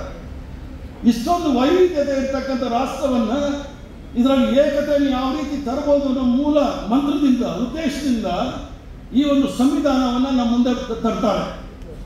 30 ವರ್ಷಗಳ ಕಾಲ ಸಂವಿಧಾನ ನಡೆಯುತ್ತೆ. ಸಂವಿಧಾನ ಅನ್ನೋದು ಒಂದು ದೇಶದ ಮೂಲಭೂತ ಕಾನೂನು ಮತ್ತು ರಾಜಕೀಯ ದಾಖಲೆಯನ್ನು ಸಂವಿಧಾನ ಅಂತ ಕರೀತಾರೆ. ಸಂವಿಧಾನವು ಪೌರರ ಹಕ್ಕು, ಕರ್ತವ್ಯಗಳು, ಸರ್ಕಾರ ಮತ್ತು ಪ್ರಜೆಗಳ ನಡುವಿನ ಸಂಬಂಧವನ್ನು ತಿಳಿಸ್ತಕ್ಕಂಥದ್ದು ಸಂವಿಧಾನ. ಈ ಒಂದು ಸಂವಿಧಾನ 251 ಪುಟದಲ್ಲಿರ್ತಕ್ಕಂಥದ್ದು, 395 ಆರ್ಟಿಕಲ್ ಇರ್ತಕ್ಕಂಥದ್ದು, 12 ಶೆಡ್ಯೂಲ್ಸ್ ಇರ್ತಕ್ಕಂಥದ್ದು, 25 ಚಾಪ್ಟರ್ಗಳು ಇರ್ತಕ್ಕಂಥದ್ದು. ಯಾಕಂದ್ರೆ ಯಾರೊಬ್ಬರಿಗೂ ಸಹ ಅವಕಾಶ ತಪ್ಪಾರದು, ಎಲ್ರಿಗೂ ಸಹ ಇದರಲ್ಲಿ ಅವಕಾಶ ಇರಬೇಕು ಅನ್ನೋ ಮೂಲ ಉದ್ದೇಶದಿಂದ ಈ ಮಹಾತ್ಮ ಗಾಂಧಿ, ರಾಷ್ಟ್ರಪಿತ ಮಹಾತ್ಮ ಗಾಂಧಿ ಅವರ ಪ್ರಕಾರ ಸಮಾಜದಲ್ಲಿರ್ತಕ್ಕಂಥ ಕಟ್ಟಕಡೆಯ ಪಂಕ್ತಿಯಲ್ಲಿ ಕೂತಿರ್ತಕ್ಕಂಥ ಕಟ್ಟಕಡೆಯ ವ್ಯಕ್ತಿಯಲ್ಲೂ ಸಹ ಒಂದು ಕಣ್ಣೀರು ಒರೆಸ್ತಕ್ಕಂಥ ಕೆಲಸ ಈ ಸಂವಿಧಾನದ ಮೂಲಕ ಆಗಬೇಕು ಅನ್ನೋ ಆಶಯದ ಮೂಲಕ ಈ ಸಂವಿಧಾನವನ್ನು ಸ್ಥಾಪನೆ ಮಾಡಿದ್ವಿ. ಸಂವಿಧಾನ ಅನ್ನೋದು ಸೆಂಥಿಲ್ ಅವರು ಹೇಳಿದ್ರು 1 ವರ್ಷದಿಂದ ಅದ್ರ ಬಗ್ಗೆ ಚರ್ಚೆ ಆಗ್ತಾ ಇದೆ ಅಂತ ಹೇಳಿ. ನಾನಾದರೂ ಪಾರ್ಲಿಮೆಂಟ್ ಅಲ್ಲಿ ಇದ್ದೆ. ಆ ಸಂದರ್ಭದಲ್ಲಿ 50ನೇ ವರ್ಷ ಸಂವಿಧಾನಕ್ಕೆ ಮುಗಿದಾಗ ಒಂದು ಸಮಾರಂಭ ನಡೆಯುತ್ತೆ ಡೆಲ್ಲಿಯಲ್ಲಿ. ದಿವಂಗತ ಅಟಲ್ ಬಿಹಾರಿ ವಾಜಪೇಯಿ ಅವರು ಆ ಸಮಾರಂಭವನ್ನು ಉದ್ಘಾಟನೆ ಮಾಡ್ತಾರೆ. ಸೆಂಥಿಲ್ ಅವರು ಮಾಡ್ತಾರೆ. ಅದರ ಅಧ್ಯಕ್ಷ ಸ್ಥಾನವನ್ನು ರಾಷ್ಟ್ರಪತಿ KR ನಾರಾಯಣ್ ಅವರು ವಹಿಸಿರ್ತಾರೆ. ಅಟಲ್ ಬಿಹಾರಿ ವಾಜಪೇಯಿ ಅವರು ಭಾಷಣ ಮಾಡೋ ಸಂದರ್ಭದಲ್ಲಿ ಹೇಳ್ತಾರೆ, 50 ವರ್ಷ ಈ ಸಂವಿಧಾನಕ್ಕಾಗಿದೆ. ರಾಜಕೀಯವಾಗಿ, ಸಾಮಾಜಿಕವಾಗಿ, ಆರ್ಥಿಕವಾಗಿ, ಶೈಕ್ಷಣಿಕವಾಗಿ ನಾವು ವಿಫಲರಾಗಿದ್ದೇವೆ ಅಂತೇಳಿ ಅಟಲ್ ಬಿಹಾರಿ ವಾಜಪೇಯಿ ಅವರು ಹೇಳ್ತಾರೆ. ಅದನ್ನು ಪರಿಷ್ಕೃತ ಆಗಬೇಕು, ಅದನ್ನು ರಿವ್ಯೂ ಮಾಡಬೇಕು ಅಂತ ಹೇಳಿದಾಗ ಆ ಒಂದು ವಿಚಾರವನ್ನು ಬಂದಾಗ KR ನಾರಾಯಣ್ ಮಹಾನ್ ಮೇಧಾವಿ, ಅವರು ಇಂಡಿಯನ್ ಫಾರೆಸ್ಟ್ ಸರ್ವಿಸ್ ಅಲ್ಲಿ ಇದ್ದಂಥವ್ರು. ಸೆಂಥಿಲ್ ಅವ್ರ ತರನೇ ಕೆಲಸ ಬಿಟ್ಟು ಬಂದು ರಾಜಕೀಯದಲ್ಲಿದ್ದವರು. ಕೇರಳದಲ್ಲಿ MP ಕೂಡ ಆಗಿದ್ರು, ಆಮೇಲೆ ಎಕ್ಸ್ಟರ್ನಲ್ ಅಫೇರ್ಸ್ ಮಿನಿಸ್ಟರ್ ಕೂಡ ಆಗಿದ್ರು. ಅವ್ರು ಹೇಳ್ತಾರೆ, mister prime minister, constitution has not filed us, we have failed the constitution ಅನ್ನೋದು ಬಹಳ ಸ್ಪಷ್ಟವಾಗಿ ಕಾಣುತ್ತೆ. ಯಾಕಂದ್ರೆ ಇಷ್ಟು ವರ್ಷ ನಡ್ಕೊಂಡು ಬಂದಿರೋದು ಅಂತೇಳಿ KR ನಾರಾಯಣ್ ಅವರು ಹೇಳ್ತಾರೆ ಬಹಳ ಸ್ಪಷ್ಟವಾಗಿ. ಯಾಕೆ ಸಂವಿಧಾನ ಬೇಕು ಅನ್ನೋದಿದ್ರೆ, ಧರ್ಮ, ನಿಮ್ಗೆ ಹೇಳಿದ್ರೆ ಧರ್ಮ ಪ್ರಭುತ್ವ, ಧರ್ಮದಲ್ಲಿ ಏನು ಹೇಳುತ್ತೆ ಅದು. ರಾಜಪ್ರಭುತ್ವ ಬಂದಾಗ ಅಲ್ಲೇನು ಚುನಾವಣೆ ಇಲ್ಲ, 5 ವರ್ಷಕ್ಕೊಂದ್ಸರಿ. ಯಾವ ರಾಣಿ ಹೊಟ್ಟೆನಲ್ಲಿ ಹುಟ್ಟುತ್ತಾನೆ ಅವನೇ ರಾಜ. ಅವನಿಗೇನಾದ್ರೂ ತಲೆನಲ್ಲಿ ಬುದ್ಧಿ ಇದೆಯೋ ಇಲ್ವೋ ಅವನೇ ರಾಜ. ಸಿಂಹಾಸನದ ಮೇಲೆ ಕೂಡಿಸುವಾಗ ಅವನು ಸಿಂಹಾಸನದ ಮೇಲೆ ಕೂತ್ಕೊಂಡ ಮೇಲೆ ರಾಜರು ಹೇಳ್ತಾರೆ, ಅಹಂ ದಂಡೋಸ್ಮಿ, ಅಹಂ ದಂಡೋಸ್ಮಿ, ಅಹಂ ದಂಡೋಸ್ಮಿ ಅಂತ 3 ಸಲ ಹೇಳ್ತಾರೆ. ಅಂದ್ರೆ ನನಗೆ ಯಾರೂ ಸಹ ದಂಡನೆ ಮಾಡಕ್ಕೆ ಆಗೋದಿಲ್ಲ, ನಾನು ದಂಡನೆಯ ವಿರುದ್ಧವಾಗಿ ಮೇಲಿರ್ತಕ್ಕಂಥವನು ಅಂತ ಹೇಳಿ. ಅದಾದ ಮೇಲೆ ಆ ರಾಜಮನೆತನದ ಪುರೋಹಿತರು ಬಂದು ಧರ್ಮದಂಡವನ್ನು ತಲೆ ಮೇಲೆ ಇಟ್ಬಿಟ್ಟು ಧರ್ಮದಂಡೋಸ್ಮಿ, ಧರ್ಮದಂಡೋಸ್ಮಿ, ಧರ್ಮದಂಡೋಸ್ಮಿ ಅಂತ, ಅಂದ್ರೆ ಧರ್ಮ ನಿಮಗೆ ಶಿಕ್ಷೆ ಕೊಡಬಹುದು ಅಂತ ಹೇಳಿ. ಆದರೆ ನಾವು ಸಂವಿಧಾನದಲ್ಲಿ ನಂಬಿಕೆ ಇಟ್ಕೊಂಡಿರ್ತಕ್ಕಂಥವರು ಸಂವಿಧಾನ ದಂಡೋಸ್ಮಿ, ಸಂವಿಧಾನ ದಂಡೋಸ್ಮಿ, ಸಂವಿಧಾನ ದಂಡೋಸ್ಮಿ ಅಂತ ಹೇಳುತ್ತೆ. ಯಾಕಂದ್ರೆ IPC ನಲ್ಲಿ, ಕಾನೂನಲ್ಲಿ ಎಲ್ಲರೂ ಸಹ ಸಮಾನರು. ಇದು ಯಾಕೆ ಹೇಳ್ತಾ ಇದ್ದೀವಿ ಅಂತಂದ್ರೆ, ಮಕ್ಕಳು ನೀವು ಎಲ್ಲರೂ ಇದ್ದೀರಿ. ಸೆಂಥಿಲ್ ಅವ್ರು ನೋಡಿದಾರೆ ಪಿಕ್ಚರ್, ಒಂದು ನೆಟ್ಫ್ಲಿಕ್ಸ್ ಅಲ್ಲಿ ಒಂದು ಮಹಾರಾಜ ಅಂತ ಒಂದು ಪಿಕ್ಚರ್ ಬಂತು. ಅದು ನಿಜವಾಗಿ ನಡೆದಿರ್ತಕ್ಕಂಥದ್ದು ಗುಜರಾತಲ್ಲಿ 1832 ಇಸ್ವಿನಲ್ಲಿ ಕರ್ಸನ್ ಸೋನಿ ಅಂತ ಹೇಳಿ ಒಬ್ಬ ಪತ್ರಕರ್ತರು ರಾಜನ ದಬ್ಬಾಳಿಕೆ ವಿರುದ್ಧ ಹೋರಾಟ ಮಾಡ್ತಾರೆ. ಆಗ ರಾಜ, ಆಗಿನ ಕಾಲದ ಬ್ರಿಟಿಷ್ ಸುಪ್ರೀಂ ಕೋರ್ಟಲ್ಲಿ ಬರ್ತಾನೆ ರಾಜ, ಯಾವುದೋ ಒಂದು ಹೆಣ್ಮಕ್ಳ ಮೇಲೆ ಅತ್ಯಾಚಾರ ಮಾಡಿರ್ತಾನೆ. ಆ ರಾಜನಿಗೆ ಯಾರೂ ಸಹ ದಂಡ ವಿಧಿಸೋಕ್ಕಾಗೋದಿಲ್ಲ. ಒಬ್ಬ ಜರ್ನಲಿಸ್ಟ್, ಈಗಿನ ಥರ ಪತ್ರಕರ್ತರು ಅನ್ಕೋಬೇಡಿ, ಅನ್ಯಾಯದ ವಿರುದ್ಧ ಗಟ್ಟಿನಲ್ಲಿ ನಾನು ಮಾತಾಡ್ತಾ ಇದ್ರು. ಮಾತಾಡಿ ಅವರು ಬಂದು ಕೋರ್ಟ್ಗೆ ಎಳಿತಾರೆ, ಅವರು ಸುಪ್ರೀಂ ಕೋರ್ಟ್, ಬ್ರಿಟಿಷ್ ಕೋರ್ಟ್ ಅದು. ಆಗ ರಾಜ ಬಂದು ಏನು ಹೇಳ್ತಾರೆ ಗೊತ್ತೇನೋ, ಅವರು ನಾನು ಹೇಳೋದಿಲ್ಲ ಸತ್ಯ, ಸತ್ಯ ಬಿಟ್ಟು ಏನು ಹೇಳೋದಿಲ್ಲ ಅಂತ ಪ್ರತಿಜ್ಞೆ ಮಾಡಿ ಅಂದರೆ ರಾಜ ಹೇಳ್ತಾರೆ, ರಾಜ ಯಾವತ್ತೂ ಸಹ ಸುಳ್ಳು ಹೇಳೋದಿಲ್ಲ, ಆದರೆ ರಾಜ ಹೇಳೋದೆಲ್ಲ ಸತ್ಯ ಅಂತ ಹೇಳಿ. ಇದು ಆ ಕಾಲದಲ್ಲಿದ್ದಂಥ ನ್ಯಾಯಾಂಗ ಸ್ಥಿತಿ. ಅದರ ವಿರುದ್ಧ ಹೋರಾಟ ಮಾಡಿದ್ದು ದಾದಾಬಾಯಿ ನವರೋಜಿ ಅಂತ ಹೇಳಿ ಕಾಂಗ್ರೆಸ್ ಪಕ್ಷ ಅಧ್ಯಕ್ಷರಿದ್ದರು. ಆ ಕರ್ಸನ್ ಅವರಿಗೆ ಬಹಳಷ್ಟು ಬೆಂಬಲ ಕೊಟ್ಟು ಆ ರಾಜನಿಗೆ ಜೈಲಿಗೆ ಹೋಗೋ ಥರ ಮಾಡ್ತಾರೆ. ಆದ್ದರಿಂದ ಸಂವಿಧಾನ ಅನ್ನೋದು ಬಂದಾಗ ನಿಮಗೆ ಬಹಳ ಸ್ಪಷ್ಟವಾಗಿ ನಿಮ್ಮ ಕರ್ತವ್ಯವೇನು, ಜವಾಬ್ದಾರಿ ಏನು ಅನ್ನೋದು ಬಹಳ ಸ್ಪಷ್ಟವಾಗಿ ಗೊತ್ತಾಗುತ್ತೆ. ಇದು ಯಾಕೆ ಹೇಳ್ತಾ ಇದ್ದೀನಿ ಅಂದರೆ 2000 ಇಸ್ವಿನಲ್ಲಿ ಕರ್ನಾಟಕದವರೇ ಸುದರ್ಶನ್ ಅಂತೇಳಿ ದಿವಂಗತ ಸುದರ್ಶನ್ ಅವರು RSSನ ಮುಖ್ಯಸ್ಥ. ಆಗ ಅವ್ರು ಹೇಳ್ತಾರೆ, ಸಂವಿಧಾನ, ಭಾರತದ ಸಂವಿಧಾನ ಪಾಶ್ಚಿಮಾತ್ಯ ಮೌಲ್ಯಗಳನ್ನು ಆಧರಿಸುವುದರಿಂದ ಭಾರತೀಯ ಪವಿತ್ರ ಗ್ರಂಥಗಳ ಆಧಾರದ ಮೇಲೆ ಅದನ್ನು ಬದಲಾಯಿಸಬೇಕು ಎಂದು ಹೇಳಿದರು. ಸಂವಿಧಾನ ಬದಲಾಯಿಸಲು ನಾಚಿಕೆ ಪಡ್ಕೊಳ್ಬೇಕಾಗಿಲ್ಲ ಎಂಬ ಮಾತನ್ನು ಸಹ ಅವರು ಹೇಳ್ತಾರೆ. ಅವರು RSSನ ಸರಸಂಘ ಚಾಲಕ ಕರ್ನಾಟಕದಲ್ಲಿ, ಮೈಸೂರವರು. ಮತ್ತೆ 2023ರಲ್ಲಿ ಈಗಿರ್ತಕ್ಕಂಥ ಪ್ರಧಾನಮಂತ್ರಿಗಳ ಆರ್ಥಿಕ ಸಲಹಾ ಮುಖ್ಯಸ್ಥ ಡೇವಿಡ್ ಡೆಬ್ರಾಯ್ ಅಂತ ಹೇಳಿ ಅವರು ಸಹ ಸಂವಿಧಾನವನ್ನು ಬದಲಾವಣೆ ಮಾಡಬೇಕು ಅಂತ ಹೇಳ್ತಾರೆ. ಯಾವ ಸಂವಿಧಾನದಲ್ಲಿ ನಂಬಿಕೆ ಇರಲಿಲ್ಲ. ಸಂವಿಧಾನ ಪಾಶ್ಚಿಮಾತ್ಯ ಸಂಸ್ಕೃತದಲ್ಲಿರ್ತಕ್ಕಂಥದ್ದು, ತ್ರಿವರ್ಣ ಧ್ವಜ ಅಶುಭ ಅಂತ ಹೇಳಿದಂಥ ಜನ ಇವತ್ತು ತ್ರಿವರ್ಣ ಧ್ವಜದ ಅಡಿಗೆ, ಸಂವಿಧಾನದ ಅಡಿಗೆ ತಮ್ಮ ಪ್ರಮಾಣ ವಚನವನ್ನು ಸ್ವೀಕಾರ ಮಾಡಿ ಹಿಂದೂ ರಾಷ್ಟ್ರವನ್ನು ಮಾಡ್ತೀವಿ ಅಂತ ಹೇಳಿ ಘೋಷಣೆ ಮಾಡಿಕೊಂಡು ಸಂವಿಧಾನದ ವಿರುದ್ಧವಾಗಿ ಕೆಲಸ ಮಾಡೋ ಸಂದರ್ಭದಲ್ಲಿ ಪ್ರಜ್ಞಾವಂತ ನಾಗರಿಕರು ಏನು ಮಾಡಬೇಕು ಅಂತ ನೀವು ಯೋಚನೆ ಮಾಡಬೇಕಾಗುತ್ತೆ. ಯಾಕಂದ್ರೆ ಪ್ರಜಾಪ್ರಭುತ್ವದಲ್ಲಿ ಎಲ್ಲರಿಗೂ ಸಹ ಅವಕಾಶ ಇದೆ. ಆ ಪ್ರಜಾಪ್ರಭುತ್ವದಲ್ಲಿ ಅದನ್ನ ಬುಡಮೇಲು ಮಾಡಲಿಕ್ಕೆ ಬಹಳಷ್ಟು ಪ್ರಯತ್ನಗಳು ನಡೀತಾ ಇದೆ. ನೀವು ಅನೇಕ ಅಂತಾರಾಷ್ಟ್ರೀಯ ಮಟ್ಟದ ಸೂಚ್ಯಂಕಗಳನ್ನು ನೋಡಿದಾಗ ಧಾರ್ಮಿಕ ಸ್ವಾತಂತ್ರ್ಯ ಕುಸಿದಿದೆ, ನಮ್ಮ ಸಂವಿಧಾನದಲ್ಲಿದೆ. You can preach, practice, believe any religion you like. ಆದ್ದರಿಂದ ಧಾರ್ಮಿಕ ಸ್ವಾತಂತ್ರ್ಯ ಕುಸಿದಿದೆ. ಪ್ರಜಾಪ್ರಭುತ್ವ ಸೂಚ್ಯಂಕದಲ್ಲಿ 104ನೇ ಸ್ಥಾನಕ್ಕೆ ಹೋಗಿದೆ. ದೋ we are the largest democracy, not the oldest, we are the largest democracy with one of the biggest constitution. ಈ ಸಂದರ್ಭದಲ್ಲಿ ಹಿಂದೂ ರಾಷ್ಟ್ರವಾದ ಮೂಲಕ ಬಿಜೆಪಿ ವ್ಯವಸ್ಥಿತವಾಗಿ ಸ್ವತಂತ್ರವನ್ನು ಹಾಳುಗೆಡಲಿಕ್ಕೆ ಪ್ರಯತ್ನ ಮಾಡ್ತಾ ಇದ್ದಾರೆ. ವ್ಯವಸ್ಥಿತವಾಗಿ ಸಂವಿಧಾನವನ್ನು ನುಚ್ಚುನೂರು ಮಾಡಲಿಕ್ಕೆ ಪ್ರಯತ್ನ ಮಾಡ್ತಾ ಇದ್ದಾರೆ. ಆದ್ರಿಂದ ನಾವು ಎಚ್ಚೆತ್ತುಕೊಳ್ಬೇಕು. 78 ವರ್ಷದಲ್ಲಿ ಸಂವಿಧಾನ ಬಂದು 75 ವರ್ಷ ಆಗಿದೆ. 75 ವರ್ಷದಲ್ಲಿ ಸಂವಿಧಾನ ನಮ್ಗೇನು ಮಾಡಿದೆ ಅನ್ನೋದನ್ನ ನೋಡಬೇಕು.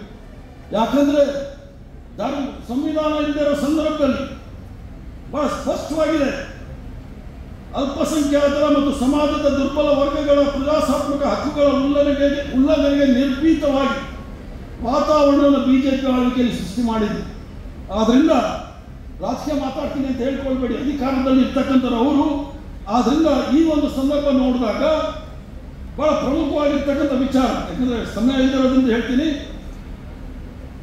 ಭಾರತದಲ್ಲಿ ಸ್ವತಂತ್ರ ಬರೋದಕ್ಕಿಂತ ಮೊದಲು ಭಾರತ ಹೇಗಿತ್ತು ಅಂತ ನಾವು ಯೋಚನೆ ಮಾಡಿದಾಗ ಇಲ್ಲಿ ಶ್ರೇಣೀಕೃತ ಜಾತಿ ಪದ್ಧತಿ ಬಲಿಷ್ಠವಾಗಿದ್ದಂಥದ್ದು, ಅಸ್ಪೃಶ್ಯತೆಯ ನಗ್ನ ತಾಂಡವ ನೃತ್ಯವಿತ್ತು, ತುಳಿಯುವ ವರ್ಗವನ್ನು ಕಾಪಾಡುವ ನ್ಯಾಯಾವ್ಯವಸ್ಥೆ, ಯಾರು ನಮ್ಮನ್ನ ದಬ್ಬಾಳಿಕೆ ತುಳಿತಾ ಇದ್ದಾರೆ ಅವನ್ನ ಕಾಪಾಡಲಿಕ್ಕೋಸ್ಕರ ಇದ್ದಂಥ ಕಾನೂನುಗಳು, ವ್ಯವಸ್ಥೆಗಳು, ತಳ ಸಮುದಾಯಗಳನ್ನು ಅಕ್ಷರ ಜಗತ್ತಿನಿಂದ ಹೊರಗಡೆ ಇರ್ತಕ್ಕಂಥ ಕೆಲಸ, ಇವೆಲ್ಲ ನಡೆಯುವ ಸಂದರ್ಭದಲ್ಲಿ ಇವೆಲ್ಲಕ್ಕೂ ಸಹ ರಕ್ಷಣೆ ಕೊಟ್ಟಿರ್ತಕ್ಕಂಥದ್ದು ನಮ್ಮ ಸಂವಿಧಾನ. ಆದ್ದರಿಂದ ಸಂವಿಧಾನವನ್ನು ಕಾಪಾಡ್ತಕ್ಕಂಥ ಜವಾಬ್ದಾರಿ ನಮ್ಮೆಲ್ಲರಿಗೂ ಸಹ ಇದೆ. ಅಸ್ಪೃಶ್ಯತೆ, ಅಸಮಾನತೆ ಮುಂದುವರಿಯಬೇಕೆಂದು ಬಯಸುವರು ಈಗ ತಮ್ಮ ವರಸೆ ಬದಲಿಸಿ ಹಿಂದುತ್ವದ ಸೋಗು ಹಾಕಿಕೊಂಡು ಬಂದಿದ್ದಾರೆ. ನಮ್ಮ ಸಂವಿಧಾನದ ಮೂಲ ತತ್ವವಾದ ಧರ್ಮ ನಿರಪೇಕ್ಷಿತ ಮೇಲೆ ದಾಳಿ ಆರಂಭಿಸಿದ್ದಾರೆ. ಯಾರೇನು ತಿನ್ನಬೇಕು, ಯಾರೇನು ಬಟ್ಟೆ ಹಾಕಬೇಕು, ಯಾರೇನು ಭಾಷೆ ಮಾಡಬೇಕು, ಅದ್ರ ಜೊತೆಗೆ one nation one election, one nation one ration, one election one education, one nation one leader, ಏನು ಬೇಕು ಅದನ್ನ. ಆದ್ರಿಂದ ನಾವು ಎಚ್ಚರ ವಹಿಸಲಿಲ್ಲ ಅಂತ ಹೇಳಿದ್ರೆ ಪುನಃ ಇವರು ಯಾವ ಒಂದು 500-600 ವರ್ಷಗಳ ಕಾಲದಿಂದ ಇತ್ತು ಆ ಕಾಲಕ್ಕೆ ವಾಪಸ್ ತೆಗೆದುಕೊಂಡು ಹೋಗೋ ಪ್ರಯತ್ನ ನಡೀತಾ ಇದೆ. ಇದನ್ನ ನಾವು ದಿಟ್ಟವಾಗಿ ತಿಳಿಸಬೇಕಾಗುತ್ತೆ.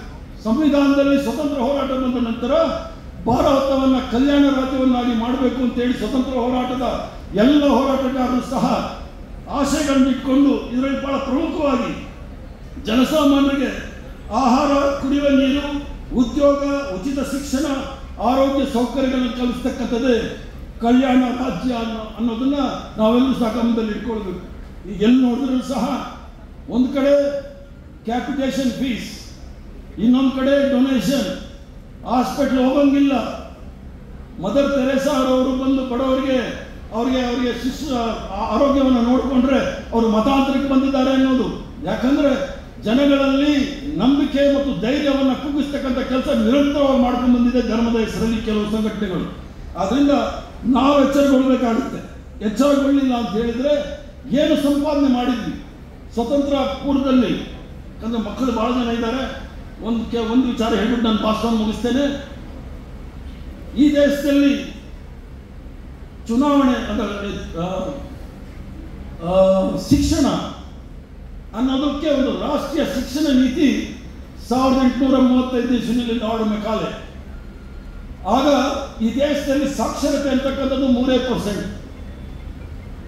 ಮೆಕಾಲೆಯವರು ಈ ದೇಶಕ್ಕೆ ಶಿಕ್ಷಣವನ್ನು ಕೊಡಬೇಕು ಅಂತೇಳಿ ಎಲ್ರಿಗೂ ಸಹ ಯೂನಿವರ್ಸಲ್ ಎಜುಕೇಶನ್ ಅಂತ ಹೇಳಿ ಪ್ರಾರಂಭ ಮಾಡಿದಾಗ 3% ಇದು 1947ನೇ ಇಸ್ವಿನಲ್ಲಿ 11% ಬಂತು. 47ನೇ ಇಸ್ವಿಯಲ್ಲಿ ಮೌಲಾನಾ ಅಬ್ದುಲ್ ಕಲಾಂ ಆಜಾದ್ ಅವರು ಮೊಟ್ಟ ಮೊದಲನೆಯ ಶಿಕ್ಷಣ ಮಂತ್ರಿಗಳಾಗಿ ಈ ದೇಶಕ್ಕೆ ಒಂದು ಒಳ್ಳೆಯ ತಿರ್ಗಾ ಸಹ ರಾಷ್ಟ್ರೀಯ ಶಿಕ್ಷಣ ನೀತಿಯನ್ನು ಕೊಟ್ಟರು. ಆದ್ರಿಂದ ಇವತ್ತು ಆಗ 1947ನೇ ಇಸ್ವಿನಲ್ಲಿ 11-12 ಯೂನಿವರ್ಸಿಟಿಗಳಿತ್ತು. ಆದರೆ ಈಗ 560 ಯೂನಿವರ್ಸಿಟಿಗಳಿದೆ. ಸಾಕ್ಷರತೆ ಅಂತಕ್ಕಂಥದ್ದು 11% ಇಂದ 76% ಬಂದಿದೆ. ಇವೆಲ್ಲವೂ ಸಾಧ್ಯ ಆಗಿರೋದು ಸ್ವತಂತ್ರ ಭಾರತದಲ್ಲೇ ವಿನಃ ಹಿಂದಿನ ಕಾಲದಲ್ಲಿ ಅಲ್ಲ. ಆದ್ರಿಂದ ಏನು ಸಾಧನೆ ಮಾಡ್ಕೊಂಡು ಬಂದಿದ್ವಿ ಅದನ್ನ ಸಂಪೂರ್ಣವಾಗಿ ಮುಗಿಸ್ಲಿಕ್ಕೆ ಪ್ರಯತ್ನ ಮಾಡ್ತಾರೆ. ಆದ್ರಿಂದ ಕೊಡುಗೆ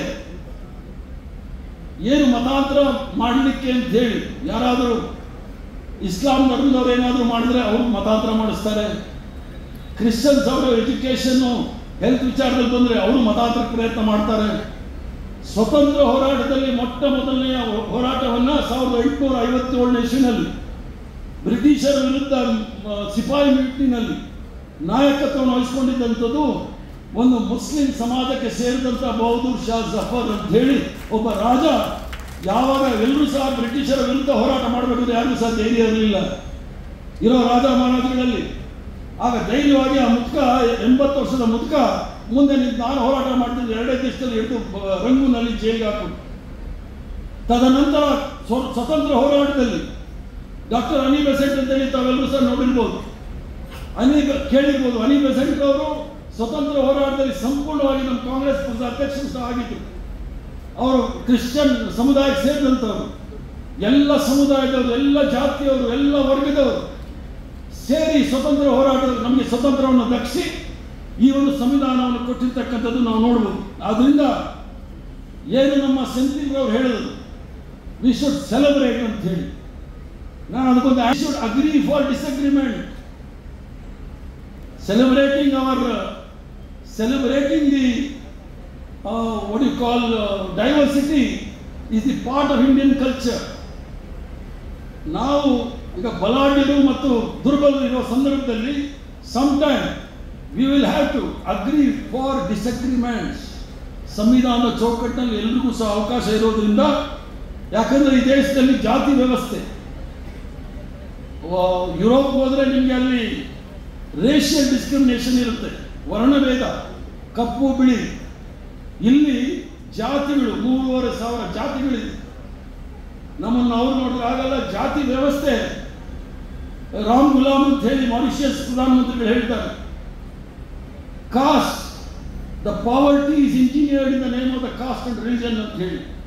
ಆದ್ರಿಂದ ಈ ದೇಶದಲ್ಲಿರ್ತಕ್ಕಂಥ ಮೂಢನಂಬಿಕೆ, ಈ ದೇಶದಲ್ಲಿರ್ತಕ್ಕಂಥ ಅಪನಂಬಿಕೆ ಇವೆಲ್ಲವನ್ನು ಸಹ ಹೋಗಲಾಡಿಸ್ಬೇಕಾದ್ರೆ, ಯಾಕಂದ್ರೆ ಬಹಳ ವಿಚಿತ್ರವಾಗಿರ್ತಕ್ಕಂಥ ಇಡೀ ದೇಶ ಸುತ್ತಾಡಿರ್ತಕ್ಕಂಥವನು ಕೇವಲ ಅನ್ಟಚಬಲ್ ಮಾತ್ರ ಅಲ್ಲ. ತಮಿಳುನಾಡಲ್ಲಿ, ದಕ್ಷಿಣ ಕನ್ನಡದಲ್ಲಿ ಅದು ಇದೆ, ಅನ್ಸಿಯಬಲ್. ಸೂರ್ಯ ಹುಟ್ಟಿದಾಗ ಅವ್ರನ್ನ ನೋಡಂಗಿಲ್ಲ ನಾವು. ದಕ್ಷಿಣ ಕನ್ನಡದಲ್ಲೂ ಇದೆ. ನಾನು ಕೂಡ ನಮ್ಮ ಪೂರ್ವಜರು ದಕ್ಷಿಣ ಕನ್ನಡದವರೇ. ತಮಿಳುನಾಡಲ್ಲಿ ಅದಕ್ಕೆ ನನಿ ಕೊರುವರ್ ಅಂತ ಹೇಳ್ತಾರೆ. ಕೊರಗ ಸಮುದಾಯ ಅಂತ ಹೇಳೋ ಒಂದಿದೆ. ಅವ್ರು ಒಂದು ಕಾಲಕ್ಕೆ ಅವರು ಸೂರ್ಯ ಹುಟ್ಟಿದಾಗ ಅವ್ರು ಹೊರಗಡೆ ಬರೋಂಗಿಲ್ಲ. ಮಾನ್ಸ ಅಂತ ಹೇಳೋ ಒಂದು ಸಮುದಾಯ ಇದೆ. ಅವ್ನು ಯಾವ ರೀತಿ ನೋಡ್ತಾ ಇದ್ರು. ಇವೆಲ್ಲವನ್ನು ನೀವು ನೋಡಿದಾಗ ಮಾನವೀಯತೆಯ ದೃಷ್ಟಿಯಿಂದ, ಮಾನವೀಯತೆಯ ಮೌಲ್ಯಗಳಿರ್ತಕ್ಕಂಥ ಈ ಸಂವಿಧಾನವನ್ನು ಕಾಪಾಡ್ತಕ್ಕಂಥ ಕೆಲಸ ನಮ್ಮೆಲ್ಲರೂ ಜವಾಬ್ದಾರಿ ಇದೆ. ಯಾಕಂದ್ರೆ ಸಂವಿಧಾನ ಅವರು ಬಂದು ನಮ್ಮ ಈ ಪ್ರೀತಿಯ ಕಾರ್ಯಕ್ರಮದಲ್ಲಿ ಭಾಗಿಗಳಾಗಿದ್ದಾರೆ. ಅವರನ್ನು ಕೂಡ ಬಹಳ ಪ್ರೀತಿಯಿಂದ ಸ್ವಾಗತಿಸಿ. ಆಯಿಷಾ ಫರ್ಜಾನಾ ಯುಟಿ ಅವರು ವೇದಿಕೆಗಳಲ್ಲಿ ಭಾಷಣ ಮಾಡಿದ್ದೀನಿ, ಚುನಾವಣಾ ಕ್ಯಾಂಪೇನ್ ಎಲ್ಲ ಮಾಡಿದ್ದೀನಿ. ಅದೆಲ್ಲ ಬಹಳ ಡ್ರೈ ಆಗಿ ನಡೆದು ಹೋಗುತ್ತೆ. ಆದರೆ ಇವತ್ತು ತುಂಬಾ ಹೋಲಿ ಫೀಲಿಂಗ್ ನನಗೆ. ಒಂದು ಆ ತಾಯಿಯ ಒಂದು ಸಂಸ್ಥಾಪನಾ ದಿನಾಚರಣೆ ಎಂದು ನಾನಿಲ್ಲಿ ಮಾತನಾಡಲಿಕ್ಕೆ ಬಂದಿರುವಂಥದ್ದು. ಸಸಿಕಾಂತ್ ಸೆಂಥಿಲ್ ಅಂತ ಅಂತಂದ್ರೆ ಅವರೊಬ್ಬ ಫೆರಾರಿ ಮಾರಿದ ಫಕೀರ ಅನ್ನುವಂಥ ಒಂದು ಪುಸ್ತಕದ ಹೀರೋ ನನಗೆ ಯಾವಾಗಲೂ ಸರ್ ನೆನಪಾಗ್ತಾರೆ. ಒಂದು DC ಹುದ್ದೆಯನ್ನು ತ್ಯಜಿಸೋದು ಸಣ್ಣ ವಿಚಾರ ಅಲ್ಲ. ನಾವು ನಮಗೆ ಇಷ್ಟಕ್ಕೋಸ್ಕರ 100 ರೂಪಾಯಿ ಲಾಸ್ ಮಾಡೋಕ್ಕೆ ರೆಡಿ ಇರಲ್ಲ. ಹೌದಲ್ವಾ? ನಿಜ ಅಲ್ವಾ? ಅಂಥದ್ರಲ್ಲಿ ಹುದ್ದೆ, ಆ ತ್ಯಾಗ ಬಹಳ ದೊಡ್ಡ ಸಂದೇಶವನ್ನು ಕೊಟ್ಟಿದೆ. ಅದು ಸಣ್ಣ ಒಂದು DC ಹುದ್ದೆ ತ್ಯಜಿಸಿರುತ್ತಲ್ಲ, ಬಹಳ ಶಾಶ್ವತವಾದ ಇತಿಹಾಸ ಎಂದು ಮರೆಯದ ಒಂದು ಸಂದೇಶ, ಒಂದು ದುರಿತ ಕಾಲದಲ್ಲಿ ಆ ಪಟ್ಟದ ತ್ಯಾಗ. ಹಾಗಾಗಿ ನನಗದು ನೆನಪಾಗ್ತಾರೆ. ಆ ಬುದ್ಧ ತನ್ನ ಅರಮನೆಯನ್ನು ಬಿಟ್ಟು ಹೋಗಿರುವಂತಹ ಅದಕ್ಕೆ ನಾನು ಫೀಲ್ ಮಾಡ್ತೀನಿ. ಒಬ್ಬ ಲಿಟ್ರೇಚರ್ನ ವಿದ್ಯಾರ್ಥಿಯಾಗಿ ನಾನು ಅದನ್ನು ಫೀಲ್ ಮಾಡ್ತೀನಿ. ಹಾಗಾಗಿ ಆ ತಾಯಿಯವರ ಒಂದು ಸನ್ನಿಧಿ ಇವತ್ತು, ಅವರ ಒಂದು ಪುಣ್ಯಸ್ಮರಣೆ ಪಕ್ಕದಲ್ಲಿ ಸೆಂಥಿಲ್ ಸರ್ ಕೂತಿದ್ದಾರೆ. ಅಲ್ಲಿ ಪ್ರಥಮ ಬಾರಿಗೆ ನನ್ನನ್ನು ಸಾರ್ವಜನಿಕ ವೇದಿಕೆಯಲ್ಲಿ ನನ್ನ ಅಮ್ಮ ನೋಡ್ತಾ ಇದ್ದಾರೆ. ಹಾಗಾಗಿ ಈ ಒಂದು ಸಮಾರಂಭಕ್ಕೆ ನನ್ನನ್ನು ಕರೆದಿರುವಂತಹ ಯಾರು ಕರೆದಿದ್ದೀರಿ ಅವರಿಗೆ ಲಾಭವತ್ತು ಪ್ರಾಕ್ಟೀಷನರ್ ಆಗಿ ನಮಗೆ ಜೀಸಸ್ ಕಾಣಿಸ್ತಾರೆ. ಆ ಜೀಸಸ್ ಏನು ಬೋಧಿಸ್ತಾರೆ ಅದನ್ನ ಬಾಳಿ ಬದುಕಿ ತೋರಿಸಿದ ಒಂದು ಮಹಾನ್ ಚೈತನ್ಯ ತಾಯಿ ತೆರೇಸಾ. ಯಾಕೆಂದ್ರೆ ನಾವೆಲ್ಲರೂ ನಮ್ಮ ಜೀವನದಲ್ಲಿ ನಮ್ಮದೇ ಒಂದು ಕಣ್ಣು, ಅಲ್ಲೇ ಸುನಾಮಿ, ನಮ್ಮ ಕಷ್ಟ ಸುಖ ಬೇಡಿಕೆ ನಿರೀಕ್ಷೆಗಳು ಅವಮಾನ ತಲ್ಲಣ ಬಹಳಷ್ಟು ತುಮುಲಗಳನ್ನು ಇಟ್ಕೊಂಡು ನಮ್ಮ ಜೀವನದ ಸುನಾಮಿ ಸುತ್ತಾ ಇರ್ತದೆ. ಆದರೆ ಆ ತಾಯಿಯ ಜೀವನ ಸುತ್ತಿರುವಂಥದ್ದು ಬಡ ಜನರ ಜೊತೆಗೆ, ದೀನದಲಿತರ ಜೊತೆಗೆ, ಕಷ್ಟ ಕಾರ್ಪಣ್ಯಗಳ ಜೊತೆಗೆ, ಕುಷ್ಠರೋಗಿಗಳ ಜೊತೆಗೆ, ಮಾನಸಿಕ ವಿಕಲರ ಜೊತೆಗೆ, ಬುದ್ಧಿಮಾಂದ್ಯರ ಜೊತೆಗೆ, ಸಾಯಲು ಅದೇನು ಪ್ರಾಣ ಪಕ್ಷಿ ಬಿಡಲು ಸಿದ್ಧರಾಗುತ್ತಾ ಇರುವಂತಹ ಮರಣೋನ್ಮುಖ ವ್ಯಕ್ತಿಗಳ ಜೊತೆಗೆ ಆ ತಾಯಿ ತನ್ನ ಜೀವನವನ್ನು ಪೂರ್ತಿಯಾಗಿ ಕಲಿತಾರೆ. ಒಂದು ಒಬ್ಸರ್ವೇಷನ್, ನಾನೊಬ್ಬ ಮಹಿಳೆಯಾಗಿ ಖಂಡಿತವಾಗ್ಲೂ ಮಹಿಳಾ ಚಿಂತನೆಯಾಗಿ ನನ್ನದು ಯೋಚನೆ ಡೈರೆಕ್ಟ್ ಇದ್ರೆ ಈ ಕಡೆಯಿಂದ ಒಂದು ಇದ್ದೇ ಇರ್ತದೆ.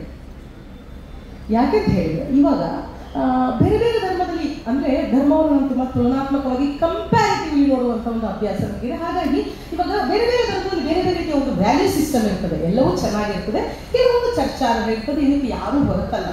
ನಮ್ಮದೇ ಅಲ್ಟಿಮೇಟ್ ಅಂತ ಹೇಳಿ ಒಂದೊಂದು ಇದ್ದೇ ಇರುತ್ತೆ. ಆದರೆ ಇವಾಗ ನೋಡಿ, ಹಿಂದೂ ಧರ್ಮದಲ್ಲಿ ಒಂದು ಪರಧರ್ಮ ಸಹಿಷ್ಣುತೆ ಅನ್ನುವಂಥದ್ದು ಗ್ರೇಟ್ ವ್ಯಾಲ್ಯೂ. ಅದು ಬೇರೆ ಯಾವ ಧರ್ಮದಲ್ಲೂ ನನಗೆ ಕಾಣಲಿಲ್ಲ. ನನ್ನ ವೈಯಕ್ತಿಕ ಒಬ್ಸರ್ವೇಷನ್. ಇದಕ್ಕೆ ನಾನು ಯಾವತ್ತೂ ಬುದ್ಧಳಾಗಿರ್ತೇನೆ.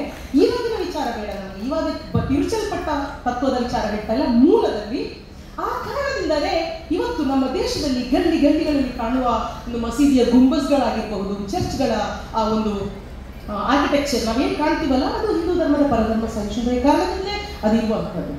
ಹಾಗೆ ಇಸ್ಲಾಂನ ವಿಚಾರಕ್ಕೆ ಬಂದರೆ ಅಲ್ಲಿರುವಂಥ ಒಂದು ಜಕಾತ್ ಸಿಸ್ಟಮ್ ಆಗಿರ್ಬೋದು, ಅಥವಾ ಅಲ್ಲಿ ಒಂದು ವೃದ್ಧಾಶ್ರಮದ ಪರಿಕಲ್ಪನೆ ಇಲ್ಲ. ನಿನ್ನ ತಾಯಿಯ ಕಾಲಡಿ ಸ್ವರ್ಗ ಅನ್ನುವಂಥದ್ದನ್ನು ಬಹುತೇಕರು ಯಥಾವತ್ ಪಾಲಿಸ್ತಾರೆ. ಅದೊಂದು ವ್ಯಾಲ್ಯೂ ಸಿಸ್ಟಮ್ ನಾವು ಒಬ್ಸರ್ವ್ ಮಾಡಲೇಬೇಕು. ಪರಸ್ಪರ ನಾವು ಉಳಿದವರ ಕೆಡುಕನ್ನು ನೋಡೋದಲ್ಲ, ಒಳ್ಳೆಯದನ್ನು ನೋಡ್ತಾ ಸಾಗಬೇಕು. ಆ ನಿಟ್ಟಿನಲ್ಲಿ ನೋಡೋದಾದ್ರೆ ಕ್ರಿಶ್ಚಿಯಾನಿಟಿ ಅಂತ ನಾವು ಗಮನಿಸೋದಾದ್ರೆ, ಒಂದು ಅವರು ಧರ್ಮವನ್ನ ಬೀದಿಗೆ ತರೋದಿಲ್ಲ, ಸಾಕಷ್ಟು ಪ್ರೈವೇಟ್ ಆಗಿ ಇಟ್ಕೊಳ್ತಾರೆ. ಇನ್ನೊಂದು ಬಹಳ ಬಹಳ ಮುಖ್ಯವಾದ ಅಬ್ಸರ್ವೇಷನ್, ಮಹಿಳೆ ಎನ್ನುವ ದೃಷ್ಟಿಯಲ್ಲಿ ನಾನು ಹೇಳುವಂಥದ್ದು, ಇತರ ಧರ್ಮಗಳು ಮಹಿಳೆಯರ ಒಂದು ಸೌಂದರ್ಯದ ಕಡೆಗೆ ಅಪ್ರೋಚ್ ಮಾಡ್ತವೆ. ಅವರು ಸೌಂದರ್ಯದ ಸಂಕೇತ, ಅವರು ಬಾಹ್ಯವಾಗಿ ಕಾಣಿಸ್ಕೊಳ್ಬಾರ್ದು ಅನ್ನುವಂತಹ ಕೆಲವೊಂದು ತತ್ವಗಳಿರ್ತದೆ. ಅಥವಾ ಕೆಲವೊಂದು ತತ್ವಗಳಲ್ಲಿ ಮಹಿಳೆಯರಿಗೆ ಮೋಕ್ಷ ಪ್ರಾಪ್ತಿ ಇಲ್ಲ, ಅವರು ಮುಂದೆ ಜನ್ಮಗಳಲ್ಲಿ ಹುಟ್ಟಿ ಅವರ ಆತ್ಮಗಳು ಚರಿಸಿ ಕೊನೆಗೆ ಗಂಡಾಗಿ ಹುಟ್ಟಿದ ಮೇಲೆ ಮಾತ್ರ ಮೋಕ್ಷ ಪ್ರಾಪ್ತಿ ಅನ್ನುವಂಥ ಕಲ್ಪನೆ ಇರ್ತದೆ. ಇನ್ನೊಂದು ಕಡೆ ಮಹಿಳೆಯರು ಯಾವತ್ತೂ ಮೋಕ್ಷಕ್ಕೆ ಅಡ್ಡಗಾದು, ಸನ್ಯಾಸಿಗಳು ದೇವರ ಭಜನೆ ಮಾಡ್ತಾ ಇದ್ರೆ ದೇವರ ಹತ್ರ ಹೋಗ್ತಾರೆ, ಇವರು ಬಂದು ಡ್ಯಾನ್ಸ್ ಮಾಡಿ ಅವರ ಭಕ್ತಿಯನ್ನು ಕೆಡಿಸುವುದು, ಇಲ್ಲಿ ಬೇರೆ ಬೇರೆ ರೀತಿಯಾದಂಥ ಅಪ್ರೋಚ್ ಮಹಿಳೆಯರ ಕಡೆಗಿದೆ. ಆದರೆ ಕ್ರಿಶ್ಚಿಯಾನಿಟಿ ಇದೆಲ್ಲವನ್ನು ಮಹಿಳೆಯರ ಸೌಂದರ್ಯ ಅಟ್ರಾಕ್ಷನ್ ಯಾವುದನ್ನು ಗಮನಿಸ್ತೇನೆ ಅವರ ತಾಯಿತನದ ಕಡೆಗೆ ಅಪ್ರೋಚ್ ಮಾಡ್ತದೆ. ಆ ಕಾರಣದಿಂದಾಗಿ ಲಕ್ಷಾಂತರ ನನ್ನುಗಳು ಇವತ್ತು ನಮ್ಮ ಭೂಮಿಯಲ್ಲಿ, ಈ ಪ್ರಪಂಚದಲ್ಲಿ ಮನುಕುಲದ ಸೇವೆಗೋಸ್ಕರ ತಮ್ಮನ್ನು ತಾವು ಅಡಗಿಸಿಕೊಂಡಿದ್ದಾರೆ. ಯಾಕಂದ್ರೆ ಧರ್ಮದ ಪ್ರೊಟೆಕ್ಷನ್ ಅನ್ನುವಂಥದ್ದು ಬಹಳ ಬಹಳ ಮುಖ್ಯ ಯಾವುದೇ ಒಂದು ವಿಚಾರದಲ್ಲಿ. ಹಾಗಾಗಿನೇ ಇಲ್ಲಿ ಕೂತಿರುವಂತಹ ನನ್ಗಳಾಗಿರಬಹುದು, ಹಾಗೆಯೇ ನಮ್ಮ ಫ್ಲಾರೆನ್ಸ್ ನೈಟಿಂಗೇಲ್ ಆಗಿರಬಹುದು, ಅಥವಾ ಸಿಸ್ಟರ್ ನಿವೇದಿತಾ ಆಗಿರ್ಬೋದು, ಅದೆಲ್ಲದರ ಒಂದು ಅತ್ಯುನ್ನತವಾದಂತಹ ಒಂದು ಔಟ್ಪುಟ್ ಮದರ್ ತೆರೇಸಾ. ನಾನು ಮದರ್ ತೆರೇಸಾ ಅವರ ಸಣ್ಣದರಿಂದಲೂ ಅವರ ಅಭಿಮಾನಿ. ಹಾಗಿರುವಾಗ ನಾನು ಇವತ್ತು ನನ್ನ ಈ ಮಾತನ್ನ ನನ್ನ ಇಲ್ಲಿನ ವಿದ್ಯಾರ್ಥಿ ಬಳಗಕ್ಕೋಸ್ಕರ ಹೇಳಕ್ಕೆ ಇಷ್ಟಪಡ್ತೇನೆ. ಯಾಕಂತ ಹೇಳಿದ್ರೆ ಆ ವಿದ್ಯಾರ್ಥಿ ಸಮಯದಲ್ಲಿ ಓದಿದ ಆ ತತ್ವಗಳು ನನ್ನ ಎದೆಯಲ್ಲಿ ಇವಾಗಲೂ ಅಚ್ಚಲವಾಗಿದೆ. ಅಲ್ಲಿ ಯಾವ ಪೊಲ್ಯೂಷನ್ ಇಲ್ಲಿಗೆ ತಲುಪ್ತಾ ಇಲ್ಲ, ಬಿಕಾಸ್ ಸಣ್ಣದ್ರಿಂದ ಓದಿದ ಆ ವ್ಯಾಲ್ಯೂ. ಆ ಕಾರಣಕ್ಕೋಸ್ಕರ ಸಣ್ಣದಾಗಿ ನಾನು ಅವ್ರ ಬಗ್ಗೆ ಹೇಳಿ ಮುಗಿಸ್ತೀನಿ ಸರ್. ಅಲ್ಬೇನಿಯಾದಿಂದ 18 ವರ್ಷದ ಒಬ್ಬ ಹುಡುಗಿ ಭಾರತಕ್ಕೆ ಬರ್ತಾಳೆ. ಬರೀ 5 ರೂಪಾಯಿಗಳನ್ನ ಇಟ್ಕೊಂಡು ಈ ಭಾರತದಲ್ಲಿ ನಾನು ಸೇವೆಗಳನ್ನ ಮಾಡ್ತೇನೆ ಅಂತ ಆ ಹುಡುಗಿ ಬರ್ತಾಳೆ. ಆದರೆ ಮುಂದಿನ 5 ದಶಕಗಳ ಕಾಲ, 50 ವರ್ಷಗಳ ಕಾಲ ಆ ಒಬ್ಬ ಪುಟ್ಟ ಹುಡುಗಿ ಮಾಡಿರುವ ಸೇವೆಯಿಂದಾಗಿ ಮುಂದೆ ಆಕೆಗೆ ಪ್ರಶಸ್ತಿಗಳನ್ನ, ಪದಕಗಳನ್ನ ಕೊಡೋದಕ್ಕೆ ದೇಶ ವಿದೇಶಗಳ ರಾಜ ಮಹಾರಾಜರು, ಅಧ್ಯಕ್ಷರು, ಯೂನಿವರ್ಸಿಟಿಗಳು, BBC ಅಂತಹ ನ್ಯೂಸ್ ಚಾನೆಲ್ಗಳು ಎಲ್ಲರೂ ಆಕೆಯನ್ನು ಹುಡುಕೊಂಡು ನಮ್ಮ ಪ್ರಶಸ್ತಿಗಳನ್ನು ನೀವು ಸ್ವೀಕರಿಸಿ, ನಮ್ಮ ಅಭಿನಂದನೆಗಳನ್ನು ನೀವು ಸ್ವೀಕರಿಸಿ, ಆ ಮೂಲಕ ನಮ್ಮ ಪ್ರಶಸ್ತಿಯ ಮಟ್ಟದ ಗುಣಮಟ್ಟವನ್ನು ನೀವು ಎತ್ತರಿಸಿ ಅನ್ನುವಂತಹ ಒಂದು ಸಂದೇಶವನ್ನು ಕೊಡ್ತಾರೆ. ಆ ಹೆಣ್ಣೆ ನಮ್ಮ ಮದರ್ ತೆರೇಸಾ. ಮನುಕುಲದ ಅವರ ಒಂದು ಜರ್ನಿ ಟುವರ್ಡ್ಸ್, ಅಂದ್ರೆ ಅವರ ಒಂದು ಭೌತಿಕ ಶರೀರ ನಮಗೆ ಕೊಟ್ಟಂಥದ್ದೇ ಜನ್ಮವನ್ನು ಅವರಿಗೆ ಕೊಟ್ಟಿರೋದು, ಆದರೆ ಆ ಭೌತಿಕ ಶರೀರವನ್ನು ಮೀರಿ ಅವರ ಆ travel towards humanity, travel towards Mankind, travel towards the society ಅವ್ರು ನಡೀತಾರೆ. ಆ ಒಂದು ಜರ್ನಿ ಒಟ್ಟು ಯೂನಿವರ್ಸ್ಗೆ ವಿಶ್ವಸಂಸ್ಥೆಯ ಪ್ರಧಾನ ಕಾರ್ಯದರ್ಶಿಯವರು ಹೇಳ್ತಾರೆ, the most powerful women on the planet is Mother Teresa. ಅದು ಸುಮ್ಮನೆ ಬಂದಿಲ್ಲ. ಯಾಕಂದ್ರೆ ಒಂದು ಸಣ್ಣ ವಿಚಾರ ಹೇಳ್ಬೇಕಂದ್ರೆ ಬ್ಯಾಕ್ಗ್ರೌಂಡ್ ಅಲ್ಲಿ ಅವ್ರು ಬಂದಾದ ಮೇಲೆ ಅವರ ಚಾರಿಟಿನ ನಡೆಸ್ತಾರೆ. ಚಾರಿಟಿ ನಡೆಸ್ತಾ ನಾನು ಹೇಳಿದೆ, ಪರಿತ್ಯಕ್ತರು, ಕುಷ್ಠರೋಗಿಗಳು, ಕೋಲ್ಕತ್ತಾದ ಸ್ಲಂಗಳ ಬೀದಿಗಳಲ್ಲಿ ಅಲ್ಲಿ ಆ ಮರಣೋನ್ಮುಖವಾದಂತಹ ಎಲ್ಲ ಜೀವಿಗಳಿಗೆ ಒಂದು ಘನತೆಯ ಮರಣವನ್ನು ನಾವು ನೀಡಬೇಕು ಅಂತ ಹೇಳ್ಬಿಟ್ಟು ಅವರ ಚಾರಿಟಿ ಶುರು ಮಾಡ್ತಾರೆ. ಕೆಲವೇ ವರ್ಷಗಳಲ್ಲಿ 10 ಲಕ್ಷ ಜನರು ಅದರ ಸದಸ್ಯರಾಗ್ತಾರೆ. ಆದರೆ ಒಂದು ದಿವಸ ನನ್ನ ವಿದ್ಯಾರ್ಥಿ ಬಳಗವನ್ನ ಹೆಚ್ಚು ನಮ್ಮ ಪ್ರೀತಿಯ ಮಕ್ಕಳ ಎಲ್ಲವೂ ನೀವು ಇದನ್ನ ಕೇಳ್ಕೋಬೇಕು. ಅವರು ಒಂದು ಮರಣೋನ್ಮುಖವಾದಂತಹ, ಮರಣಕ್ಕೆ ಸಿದ್ಧರಾದಂತಹ ಒಂದು ತಾಯಿಯ ಕಾಲನ್ನ ಇಲಿಗಳು ತಿಂದಿರ್ತಾರೆ. ಇನ್ನೇನು ಅವರು ಈ ಕೆಲವೇ ದಿವಸಗಳಲ್ಲಿ ಅವರು ಸಾಯ್ಬೇಕು, ಇಲಿಗಳು ತಿನ್ನಕ್ಕೆ ಶುರು ಮಾಡಿದವೆ ಕೆಳಗಿಂದ. ಅವರು ಇದನ್ನು ಹೊತ್ಕೊಂಡು ಹಾಸ್ಪಿಟಲ್ಗೆ ಹೋಗ್ತಾರೆ. ಹಾಸ್ಪಿಟಲಲ್ಲಿ ಇವ್ರಿಗೆ ಬೈದು ಕಳಿಸ್ತಾರೆ, ನೀನೇನಕ್ಕೆ ಇಲ್ಲಿ ಕರ್ಕೊಂಡಿದ್ಯಾ, ಹೇಗೋ ಅವ್ರು ಸಾಯುವವರು, ಇಲ್ಲಿ ಅವ್ರಿಗೆ ಟ್ರೀಟ್ಮೆಂಟ್ ಆಗೋದಿಲ್ಲ. ಹಾಗಿದ್ರೆ ನಾನು ಅವ್ರನ್ನ ಎಲ್ಲಿಗೆ ತೆಗೆದುಕೊಂಡು ಹೋಗಿ, ಎಲ್ಲಿಗೆ ತಗೊಂಡು ಮಾಡಿದ್ಯಾ ಅಲ್ಲಿಗೆ ಬಿಟ್ಟು ಬಿಡು. ಸಾಯಲು ತಯಾರಾಗಿರುವಂತಹ ಒಬ್ಬ ವ್ಯಕ್ತಿಗೆ ಒಂದು ಘನತೆಯ ಸಾವನ್ನು ನೀಡುವುದು ನನ್ನ ಕರ್ತವ್ಯ. ನಾನು ಜೀವನದಲ್ಲಿರುವಾಗ ನಾನು ಕರೆದುಕೊಂಡು ಹೋಗುವುದಿಲ್ಲ. ಹಾಗಾದ್ರೆ ಏನ್ ಮಾಡಬೇಕು, ನನಗೆ ಇಷ್ಟಗಳ ಜಾಗ ಎಲ್ಲಾದ್ರೂ ಕೊಡಿ, ನಾನು ನೋಡ್ಕೊಳ್ತೀನಿ, ಇಂತಹ ವ್ಯಕ್ತಿಗಳನ್ನ ನಾನು ನೋಡ್ಕೊಳ್ತೀನಿ ಅಂತ ಮದರ್ ತೆರೇಸಾ ಅಲ್ಲಿ ಅಳ್ತಾರೆ. ಆವಾಗ ಅಲ್ಲಿದ್ದ ಡಾಕ್ಟರ್ನ ಹೃದಯ ಕರಗುತ್ತೆ. ಒಂದು ಜಾಗವನ್ನು ಅವರಿಗೆ ಕೊಡ್ತಾರೆ. ಆ ಧರ್ಮಶಾಲಾ ಅನ್ನೋ ಜಾಗ ಇದೆ, ಅಲ್ಲಿ ನೀವು ನೋಡ್ಕೊ ಹೋಗು, ನಮಗೆ ಸಾಧ್ಯ ಇಲ್ಲ ಅಂತ. ಆ ಡಾಕ್ಟರ್ ಹೆಸರು ಡಾಕ್ಟರ್ ಅಹಮದ್. ಆ ಡಾಕ್ಟರ್ ಅಹಮದ್ ಅವರ ಸಹಾಯದೊಂದಿಗೆ ಮಟ್ಟಿಗೆ ಅಲ್ಲಿ ಅವರು ಶುಶ್ರೂಷೆಗಳನ್ನು ಮಾಡ್ತಾರೆ. ಆದರೆ ಕೆಲವೇ ದಿವಸಗಳಲ್ಲಿ ಅವರ ಮೇಲೆ ಅಲ್ಲಿನ ದುಷ್ಟ ಶಕ್ತಿಗಳು, ಆ ಒಂದು ಕಟ್ಟಡದಲ್ಲಿ ಏನೇನೆಲ್ಲ ಅನೈತಿಕ ಚಟುವಟಿಕೆಗಳು ನಡೆಸ್ತಾ ಇದ್ರಲ್ಲ, ಆ ದುಷ್ಟ ಶಕ್ತಿಗಳು ಇವರನ್ನು ಓಡಿಸಬೇಕು ಅಂತ ಹೇಳ್ಬಿಟ್ಟು ಅಲ್ಲಿನ ಪೊಲೀಸ್ ಕಮಿಷನರ್ಗೆ ಕಂಪ್ಲೇಂಟ್ ಮಾಡ್ತಾರೆ. ಆ ಪೊಲೀಸ್ ಕಮಿಷನರ್ ಇವರ ಮೇಲೆ ರೈಡ್ ಮಾಡುತ್ತೆ. ಮತಾಂತರ ನಡೀತಾ ಇದೆ ಈ ಕಟ್ಟಡದೊಳಗೆ, ರೈಡ್ ಮಾಡೋದಕ್ಕೆ ಯಾರು ಹೇಳಿ ಬರೋದಿಲ್ಲ. ಆಕಸ್ಮಿಕವಾಗಿ ತನ್ನ ಪಡೆಗಳೊಂದಿಗೆ ಎಂಟರ್ ಆಗ್ತಾರೆ. ಆ ರೆಡ್ ಹ್ಯಾಂಡ್ ಹಿಡ್ಕೊಂಡು ಹೋಗ್ಬೇಕಲ್ವಾ ಮತಾಂತರ ಮಾಡ್ತಾ ಇರೋರನ್ನ. ಆದ್ರೆ ಅಲ್ಲಿ ಕಂಡ ದೃಶ್ಯ, ತಾಯಿ ತೆರೇಸಾ ಅಲ್ಲಿನ ರೋಗಿಗಳ ಬಾಯಲ್ಲಿ ಹುಳುಗಳನ್ನು ತೆಗಿತಾ ಇರ್ತಾರೆ. ಪಕ್ಕದಲ್ಲಿ ಮಲಗಿರುವಂತಹ ವ್ಯಕ್ತಿಗಳೆಲ್ಲ ರಾಮ್ ರಾಮ್ ಕೃಷ್ಣ ಕೃಷ್ಣ ಅಂತ ಭಜನೆ ಮಾಡ್ತಾ ಇರ್ತಾರೆ. ಅಂದ್ರೆ ಅವರ ಅಂತಿಮ ದಿನಗಳ ಭಜನೆ ಮಾಡ್ತಾ ಇರ್ತಾರೆ. ಅದನ್ನ ಕಂಡು ಹೃದಯ ಕರಗಿ ಕಣ್ಣಲ್ಲಿ ನೀರು ತುಂಬಿದಂತಹ ಆ ಆಫೀಸರ್ ಹೊರಗೆ ಬಂದು ಅಲ್ಲಿ ಮತಾಂತರದ ಅಪವಾದ ಹಾಕಿದ ಜನರಿಗೆ ಹೇಳ್ತಾರೆ, ಆಯ್ತು, ಈ ತಾಯಿಯನ್ನ ನಾನು ಎತ್ತಗಡೆ ಮಾಡಲಿಕ್ಕೆ ಸಿದ್ಧನಿದ್ದೇನೆ. ನಾಳೆಯಿಂದ ನಿಮ್ಮ ತಾಯಿಯಂದಿರು ಮತ್ತು ನಿಮ್ಮ ಸಹೋದರಿಯರು ಬಂದು ಇಲ್ಲಿ ಶುಶ್ರೂಷೆ ಮಾಡುವುದಾದ್ರೆ ಖಂಡಿತವಾಗ್ಲೂ ನಾನು ಎತ್ತಗಡೆ ಮಾಡಲಿಕ್ಕೆ ಸಿದ್ಧನಿದ್ದೇನೆ ಅಂತ ಆ ಆಫೀಸರ್ ಹೇಳ್ತಾರೆ. ನಂತರದಲ್ಲಿ ಅವರ ಆ ಆಶ್ರಮ ಜಗತ್ ಪ್ರಸಿದ್ಧ ಆಗುತ್ತೆ, ಎಲ್ರಿಗೂ ಗೊತ್ತಾಗೋಗುತ್ತೆ. ಆ ಒಂದು ಇನ್ಸಿಡೆಂಟ್, ಯಾಕಂದ್ರೆ ರೈಡಿಗೆ ಹೋಗುತ್ತಲ್ವಾ, ರೈಡಿಗೆ ಹೋದಾಗ ಪ್ರಕಟ ಆಗತ್ತಾಗ ಅಲ್ಲಿ ಎಲ್ಲ ತುಂಬಾ ಸುದ್ದಿ ಆಗುತ್ತೆ. ಈ ರೀತಿಯಾಗಿ ಸಂತ ತೆರೇಸಾರವರು ತಮ್ಮ ಜೀವನ ಪೂರ್ತಿ ಹೋರಾಟಗಳನ್ನು ಮಾಡಿಕೊಂಡು, ಹೋರಾಟ ಏನೂ ಇಲ್ಲ, ಕರುಣೆ, ಪ್ರೀತಿ, ಭಾತೃತ್ವ, ಸಹಬಾಳ್ವೆ, ಇದೇ ಅವರ ಜೀವನ ಮಂತ್ರವಾಗಿತ್ತು. ಇವಾಗ ಹರಿಪ್ರಸಾದ್ ಸರ್ ಏನ್ ಹೇಳಿದ್ರು, ಕಾನ್ಸ್ಟಿಟ್ಯೂಷನ್ ಅಲ್ಲಿ ಏನು ಅಡಕವಾಗಿದೆ, ಸಹಬಾಳ್ವೆ ತಂತ್ರ ಏನು ಅಡಕವಾಗಿದೆ, ಮದರ್ ತೆರೇಸಾ ಅದನ್ನ ಅಕ್ಷರಶಃ ಬಾಳಿ ಬದುಕಿದ್ರು. ಮನುಕುಲದ ಅತ್ಯಂತ ದೊಡ್ಡ ಒಂದು ದೀವಿಗೆಯಾಗಿ ಅವರು ಬಾಳಿ ಬರುತ್ತಾರೆ. ಈ ಸಂದರ್ಭದಲ್ಲಿ ಮಂಗಳೂರಿಗೆ ಈ ತೆರೇಸಾ ಅವರ ವ್ಯಾಲ್ಯೂ ಯಾಕೆ ಮುಖ್ಯವಾಗ್ತದೆ ಅಂತ ಹೇಳಿದ್ರೆ, ನಮ್ಮ ಸೊಸೈಟಿನಲ್ಲಿ ಏನು ನಡೀತಾ ಇದೆ ನಿಮ್ಗೆಲ್ರಿಗೂ ಗೊತ್ತು. ಆದ್ರೆ ನಿಜವಾಗ್ಲೂ ಹಾಗಿಲ್ಲ, ದುಷ್ಟರ ಮಾತು ಜಾಸ್ತಿ ಆಗಿದೆ, ನಾವೆಲ್ಲ ಸೈಡಲ್ಲಿ ಇದ್ದೀವಿ ಅಂತ ನನಗೆ ಫೀಲಿಂಗ್ ಅಲ್ವಾ ಸರ್? ಹಾಗಾಗಿ ನಾವು ಹೆಚ್ಚು ಹೆಚ್ಚು ಮಾತಾಡಬೇಕು, ಹೆಚ್ಚು ಹೆಚ್ಚು ಫ್ರೆಂಡ್ಶಿಪ್ ಬೆಳೆಸ್ಕೋಬೇಕು. ನಮ್ಮ ಮಕ್ಕಳೇ, ನೀವು ಉದ್ದೇಶಪೂರ್ವಕವಾಗಿ ನಿಮ್ಮ ಸರ್ಕಲ್ನಲ್ಲಿ ಎಲ್ಲ ಜನರು ಇರುವ ರೀತಿಯಲ್ಲಿ ನೋಡ್ಕೊಳ್ಳಿ. ನೀವು ದ್ವೀಪವಾಸಿಗಳಾಗಬೇಡಿ. ನಿಮ್ಮದೇ ಜನ, ನಿಮ್ಮದೇ ಅಂದ್ರೆ ನನಗೆ ಹೇಳಕ್ಕೆ ನನಗೆ ನಾಲ್ಗೇನೂ ಅಷ್ಟು ಮಲಚೋದಿಲ್ಲ. ಅಂದ್ರೆ ಒಂದೇ ಧರ್ಮ ಹಂಗೆ ಹೇಳಕ್ಕೆ ಇಷ್ಟ ಆಗೋದಿಲ್ಲ ನನಗೆ. I don't feel comfortable. ಒಂದೇ ಧರ್ಮದವರು, ಒಂದೇ, ನಿಮ್ಮೆಲ್ಲ ರಾಜಕೀಯದಲ್ಲೇ ಆಗಿರಲಿ, ವೃತ್ತಿ ವಲಯದಲ್ಲೇ ಆಗಿರಲಿ, ಮನೆಗಳಲ್ಲೇ ಆಗಿರಲಿ, ಮಕ್ಕಳು, ಸ್ಕೂಲ್ ಫ್ರೆಂಡ್ಸ್, ಎಲ್ಲ ಕಮ್ಯುನಿಟಿ ಅವರು ಒಟ್ಟಿಗೆ ಇರುವ ರೀತಿಯಲ್ಲಿ ಬಾಳಿ ಬೆರೆತು ಈ ಮಂಗಳೂರನ್ನ ಯಾವ ಕಾರಣಕ್ಕೂ ಯಾರು ಕೂಡ ಈ ಹುಳಿ ಹಿಂಡದ ರೀತಿಯಲ್ಲಿ ನಾವು ನೋಡ್ಕೊಳ್ಬೇಕಾಗಿರೋದು ನಮ್ಮೆಲ್ಲರ ಕರ್ತವ್ಯ. ನಿಮ್ಮ ಕೈಯಲ್ಲಿ ಬೆಂಕಿಯ ಸೊಗರಿರಲಿ, ನನ್ನ ಕಣ್ಗಳಲ್ಲಿ ತಣ್ಣೀರ ಬಿಂದಿಗೆ ಇದೆ ಎನ್ನುವಂಥ ಒಂದು ಆಶಾ ಭಾವನೆಯೊಂದಿಗೆ ನಾವೆಲ್ಲರೂ ಮುನ್ನಡೆಯೋಣ. ನನ್ನನ್ನು ಈ ಸಂದರ್ಭದಲ್ಲಿ ನನ್ನನ್ನು ಕರೆಸಿದಂತಹ ಸಂಘಟಕರಿಗೆ ನೀವೆಲ್ಲರಿಗೂ ಮತ್ತೊಮ್ಮೆ ತುಂಬಾ ಪ್ರೀತಿಯಾದಂತಹ ಒಂದು ನಂಬಿಕೆಯನ್ನು ಅರ್ಪಿಸ್ತಾ, ಜೈ ಹಿಂದ್, ಜೈ ಕರ್ನಾಟಕ. ಅವರಿಗೆ ಒಂದು ಅಭಿನಂದನೆಯನ್ನು ಸಲ್ಲಿಸಬೇಕಂತೇಳಿ ಬಹುಜನರ ಅಪೇಕ್ಷೆ ಕೂಡ ಇತ್ತು.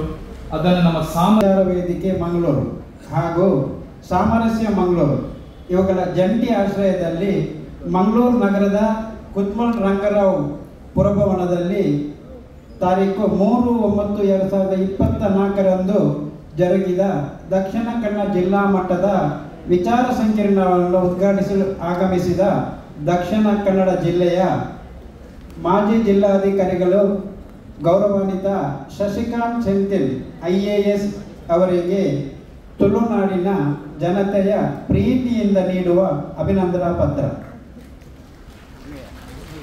ಶ್ರೀ ಪಿ ಷಣ್ಮುಗಂ ಹಾಗೂ ಶ್ರೀಮತಿ ಅಂಬಿಕಾ ದಂಪತಿಗಳ ಸುಪುತ್ರನಾಗಿ ಮಧ್ಯಮ ವರ್ಗದ ಕುಟುಂಬವೊಂದರಲ್ಲಿ 1979 ಮಾರ್ಚ್ 29ರಂದು ತಮಿಳುನಾಡಿನ ಚೆನ್ನೈನಲ್ಲಿ ಜನಿಸಿದ ತಾವುಗಳು ಎಳೆಯ ಪ್ರಾಯದಲ್ಲಿ ಅತ್ಯಂತ ಪ್ರತಿಭಾನ್ವಿತ ವಿದ್ಯಾರ್ಥಿಯಾಗಿ ಹೊರಹೊಮ್ಮಿದ್ದೀರಿ.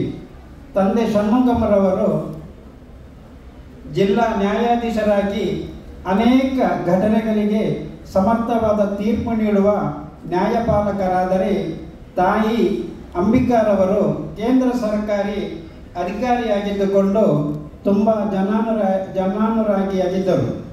ಇಂತಹ ಕುಟುಂಬದಲ್ಲಿ ಬೆಳೆದು ಬಂದ ನೀವು ಶೈಕ್ಷಣಿಕ ಜೀವನದಲ್ಲಿ ಹಲವಾರು ಸಾಧನೆಗಳನ್ನು ಮಾಡಿ ಉನ್ನತ ಶಿಕ್ಷಣವನ್ನು ತಿರುಚನಾಪಲ್ಲಿಯಲ್ಲಿರುವ ನ್ಯಾಷನಲ್ ಇನ್ಸ್ಟಿಟ್ಯೂಟ್ ಆಫ್ ಟೆಕ್ನಾಲಜಿ ಸಂಸ್ಥೆಯಲ್ಲಿ ಮಾಡಿದ್ದೀರಿ. UPSC ಪರೀಕ್ಷೆಯನ್ನು ಎದುರಿಸಿದ ತಾವುಗಳು 2009ರ ಬ್ಯಾಚಿನಲ್ಲಿ ರಾಷ್ಟ್ರ ಮಟ್ಟದಲ್ಲಿ 9ನೇ ರ್ಯಾಂಕ್, ತಮಿಳುನಾಡು ರಾಜ್ಯ ಮಟ್ಟದಲ್ಲಿ ಪ್ರಥಮ ರ್ಯಾಂಕ್ ಪಡೆಯುವ ಮೂಲಕ ಅತ್ಯಂತ ಪ್ರತಿಭಾಶೀಲರೆಂದು ಹೆಗ್ಗಳಿಕೆಗೆ ಪಾತ್ರರಾಗಿದ್ದೀರಿ. 2009ರಿಂದ 2018ರವರೆಗೆ ಪ್ರಥಮ ಬಾರಿಗೆ ಬಳ್ಳಾರಿ ಜಿಲ್ಲೆಯಲ್ಲಿ ಸಹಾಯಕ ಆಯುಕ್ತರಾಗಿ ಬಳಿಕ 2 ಅವಧಿಗೆ ಶಿವಮೊಗ್ಗ ಜಿಲ್ಲಾ ಪಂಚಾಯತ್ ಮುಖ್ಯ ಕಾರ್ಯನಿರ್ವಹಣಾಧಿಕಾರಿಯಾಗಿ ಕಾರ್ಯನಿರ್ವಹಿಸಿದ್ದೀರಿ. ಗಣಿ ಮತ್ತು ಭೂವಿಜ್ಞಾನ ಇಲಾಖೆಯ ನಿರ್ದೇಶಕರಾಗಿ ತಮ್ಮ ಕರ್ತವ್ಯವನ್ನು ನಿಷ್ಠೆಯಿಂದ ಪಾಲಿಸಿದ್ದೀರಿ. ಚಿತ್ರದುರ್ಗ, ರಾಯಚೂರು, ದಕ್ಷಿಣ ಕನ್ನಡ ಜಿಲ್ಲೆಯಲ್ಲಿ ಜಿಲ್ಲಾಧಿಕಾರಿಗಳಾಗಿ ಸೇವೆ ಸಲ್ಲಿಸಿ ಜನರ ಜಿಲ್ಲಾಧಿಕಾರಿ ಎಂಬ ಹೆಗ್ಗಳಿಕೆಗೆ ಪಾತ್ರರಾಗಿದ್ದೀರಿ. ಮಾತ್ರವಲ್ಲದೆ ದಕ್ಷಿಣ ಕನ್ನಡ ಜಿಲ್ಲೆಯಲ್ಲಿ ಸುರಿಯುತ್ತಿರುವ ವಿಪರೀತ ಮಳೆಗೆ ತಕ್ಷಣವೇ ಶಾಲಾ ಕಾಲೇಜುಗಳಿಗೆ ರಜೆ ಘೋಷಿಸಿ ಎಳೆಯ ಪ್ರಾಯದ ಮಕ್ಕಳ ಕಣ್ಮಣಿಯಾಗಿ ಅವರ ಹೃದಯದಲ್ಲೂ ಅಜರಾಮರಾಗಿ ನೆಲೆಸಿದ್ದೀರಿ. ದೇಶದ ಸಂವಿಧಾನಕ್ಕೆ ಅಪಾಯ ತಂದೊಡ್ಡಿದ ಕೋಮುವಾದದ ಕ್ರೌರ್ಯವನ್ನು ಮನಗೊಂಡು ಕೋಮುವಾದಿ ಶಕ್ತಿಗಳ ಪ್ರಯೋಗಶಾಲೆಯಾಗಿರುವ ದಕ್ಷಿಣ ಕನ್ನಡ ಜಿಲ್ಲೆಯಲ್ಲಿ ಅತ್ಯಂತ ಆಳವಾಗಿ ಹುದುಗಿ ಹೋಗಿರುವ ಕೋಮುವಾದದ ರಾಜಕಾರಣವನ್ನು ಕಣ್ಣಾರೆ ಕಂಡು ಬೇಸತ್ತು ತಮ್ಮ ಅತ್ಯಂತ ಅಮೂಲ್ಯವಾದ ಹುದ್ದೆಯಾದ ಜಿಲ್ಲಾಧಿಕಾರಿಗಳ ಸ್ಥಾನಕ್ಕೆ ಮಂಗಳೂರಿನಿಂದಲೇ ರಾಜೀನಾಮೆಯನ್ನು ನೀಡಿ ಸಂವಿಧಾನ ಆಶಯಗಳನ್ನು ಎತ್ತಿ ಹಿಡಿಯುವುದಾಗಿ ಪ್ರತಿಜ್ಞೆ ಸ್ವೀಕರಿಸುವ ತಮ್ಮ ಪ್ರಾಮಾಣಿಕತೆ, ಬದ್ಧತೆ ಹಾಗೂ ಜಾತ್ಯತೀತ ತತ್ವದ ಮೇಲಿರುವ ಅಚಲ ನಂಬಿಕೆ ಎಂತಹವರನ್ನು ನಾಚಿಸುವಂತಿದೆ. ಬಳಿಕ ದೇಶದ ಪ್ರಬಲ ಜಾತ್ಯತೀತ ಪಕ್ಷವಾದ ಕಾಂಗ್ರೆಸ್ ಪಕ್ಷವನ್ನು ಸೇರಿ ಕರ್ನಾಟಕ ರಾಜ್ಯದ ವಾರ್ ರೂಮ್ ಮುಖ್ಯಸ್ಥರಾಗಿ 2023ರ ರಾಜ್ಯ ವಿಧಾನಸಭೆ ಚುನಾವಣೆಯಲ್ಲಿ ಕಾಂಗ್ರೆಸ್ ಪಕ್ಷವನ್ನು ಅಧಿಕಾರಕ್ಕೇರಿಸುವಲ್ಲಿ ತೆರೆಮರೆಯಲ್ಲಿ ಅತ್ಯಂತ ಮಹತ್ವದ ಪಾತ್ರವನ್ನು ವಹಿಸಿದ್ದೀರಿ. ಅದೇ ವರ್ಷ ರಾಜಸ್ಥಾನದಲ್ಲಿ ಜರುಗಿದ ಚುನಾವಣೆಯಲ್ಲಿ ಅಂತೂ ಅಲ್ಲಿನ ವಾರ್ ರೂಮ್ ಮುಖ್ಯಸ್ಥರಾಗಿ ಕಾರ್ಯನಿರ್ವಹಿಸಿದ್ದೀರಿ. ಪ್ರಸ್ತುತ ರಾಷ್ಟ್ರ ಮಟ್ಟದ ವಾರ್ ರೂಮ್ ಮುಖ್ಯಸ್ಥರಾಗಿ ಸೇವೆ ಸಲ್ಲಿಸುತ್ತಿರುವ 2024ರಲ್ಲಿ ಜರುಗಿದ ದೇಶದ ಅತ್ಯಂತ ಮಹತ್ವದ ಲೋಕಸಭಾ ಚುನಾವಣೆಯಲ್ಲಿ ತಮಿಳುನಾಡು ರಾಜ್ಯದ ತಿರುವಲ್ಲೂರು ಲೋಕಸಭಾ ಕ್ಷೇತ್ರದಲ್ಲಿ ಕಾಂಗ್ರೆಸ್ ಪಕ್ಷದ ಅಭ್ಯರ್ಥಿಯಾಗಿ ಸ್ಪರ್ಧಿಸಿ ಅತ್ಯಂತ ಬಹುಮತದಿಂದ ಆಯ್ಕೆಯಾಗಿ ಲೋಕಸಭಾ ಸದಸ್ಯರಾಗಿ ಆಯ್ಕೆಯಾಗಿರುವುದು ನಮಗೆಲ್ಲರಿಗೂ ಹೆಮ್ಮೆಯ ವಿಷಯವಾಗಿದೆ. ಕಾರ್ಯಾಂಗದಿಂದ ಶಾಸಕಾಂಗಕ್ಕೆ ಬಂದು ದೇಶದ ಪ್ರಭಾವಿ ಸಂಸದರಲ್ಲಿ ಒಬ್ಬರಾದ ತಾವುಗಳು ಯಾವ ಸ್ಥಳದಲ್ಲಿ ರಾಜೀನಾಮೆಯನ್ನು ನೀಡಿದ್ದೀರೋ ಅದೇ ಸ್ಥಳದಲ್ಲಿ ಸಾರ್ವಜನಿಕವಾಗಿ ಅಭಿನಂದಿಸಿರುವುದು ದಕ್ಷಿಣ ಕನ್ನಡ ಜಿಲ್ಲೆಯ ಸಮಗ್ರ ಜನತೆಗೆ ಸಂತೋಷದಾಯಕ ಸಂಗತಿಯಾಗಿದೆ. ದೇಶದ ಜಾತ್ಯತೀತ ಪರಂಪರೆಯನ್ನು, ಪ್ರಜಾಪ್ರಭುತ್ವ ವ್ಯವಸ್ಥೆಯನ್ನು ಉಳಿಸುವಲ್ಲಿ, ಸೌಹಾರ್ದತೆ, ಸಹಬಾಳ್ವೆ ಬೆಳೆಸುವಲ್ಲಿ ಸಂಸತ್ತಿನ ಹೊರಗೂ ತಮ್ಮ ಗಟ್ಟಿ ಧ್ವನಿ ಮೊಳಗಳಿ ದಕ್ಷಿಣ ಕನ್ನಡ ಜಿಲ್ಲೆಯ ಸಮಸ್ತ ಸೌಹಾರ್ದ ಪ್ರೀತಿ ಜನಪರ ಮನಸ್ಸುಗಳು ಸದಾ ನಿಮ್ಮೊಂದಿಗಿದೆ. ತಮ್ಮ ಭವಿಷ್ಯದ ಎಲ್ಲರೂ ಗೌರವಾನ್ವಿತ ಎಲ್ಲ ನಾಯಕರು ಇದನ್ನು ನೆರವೇರಿಸಿಕೊಳ್ಬೇಕಂತ ಹೇಳಿ ತಮ್ಮಲ್ಲಿ ವಿನಂತಿಸಿಕೊಳ್ತಾ ಇದ್ದೇವೆ. ಬಂಧುಗಳೇ, ಇವತ್ತು ನಾವು ಅಭಿನಂದಿಸುವುದು ಶಶಿಕಾಂತ್ ಶೆಟ್ಟಿಯವರನ್ನಲ್ಲ, ನಾವು ನಮ್ಮನ್ನೇ ಅಭಿನಂದಿಸ್ತಾ ಇದ್ದೇವೆ. ಯಾಕಂತ ಹೇಳಿದರೆ ಅವರು ತಿರುವಲ್ಲೂರು ಲೋಕಸಭಾ ಕ್ಷೇತ್ರದಲ್ಲಿ ಸಂಸದರಾಗಿ ಆಯ್ಕೆಯಾದ ನಂತರ ಅವರು ಲೋಕಸಭೆಯಲ್ಲಿ ಪ್ರತಿಜ್ಞಾವಿಧಿ ಸ್ವೀಕಾರ ಮಾಡುವಾಗ ತನ್ನ ಕೈಯಲ್ಲಿ ಸಂವಿಧಾನದ ಪುಸ್ತಕವನ್ನು ಹಿಡಿದುಕೊಂಡು ಹಿಂದುಳಿದ ವರ್ಗ, ಅಲ್ಪಸಂಖ್ಯಾತರು, ದಲಿತರು, ಆದಿವಾಸಿಗಳಿಗೆ ಧೈರ್ಯವನ್ನು ಕೊಡಬೇಕು, ಭಯದ ವಾತಾವರಣವನ್ನು ನಿರ್ಮಾಣ ಮಾಡಬಾರದೆಂದೇಳಿ ಗಟ್ಟಿ ಧ್ವನಿಯಲ್ಲಿ ಮೊಳಗಿಸಿದಂತಹ ಒಬ್ಬ ವ್ಯಕ್ತಿ ನಮ್ಮ ಮುಂದೆ ಇರುವಂತಹ ಶಶಿಕಾಂತ್ ಸೆಂಥಿಲ್ರವರು.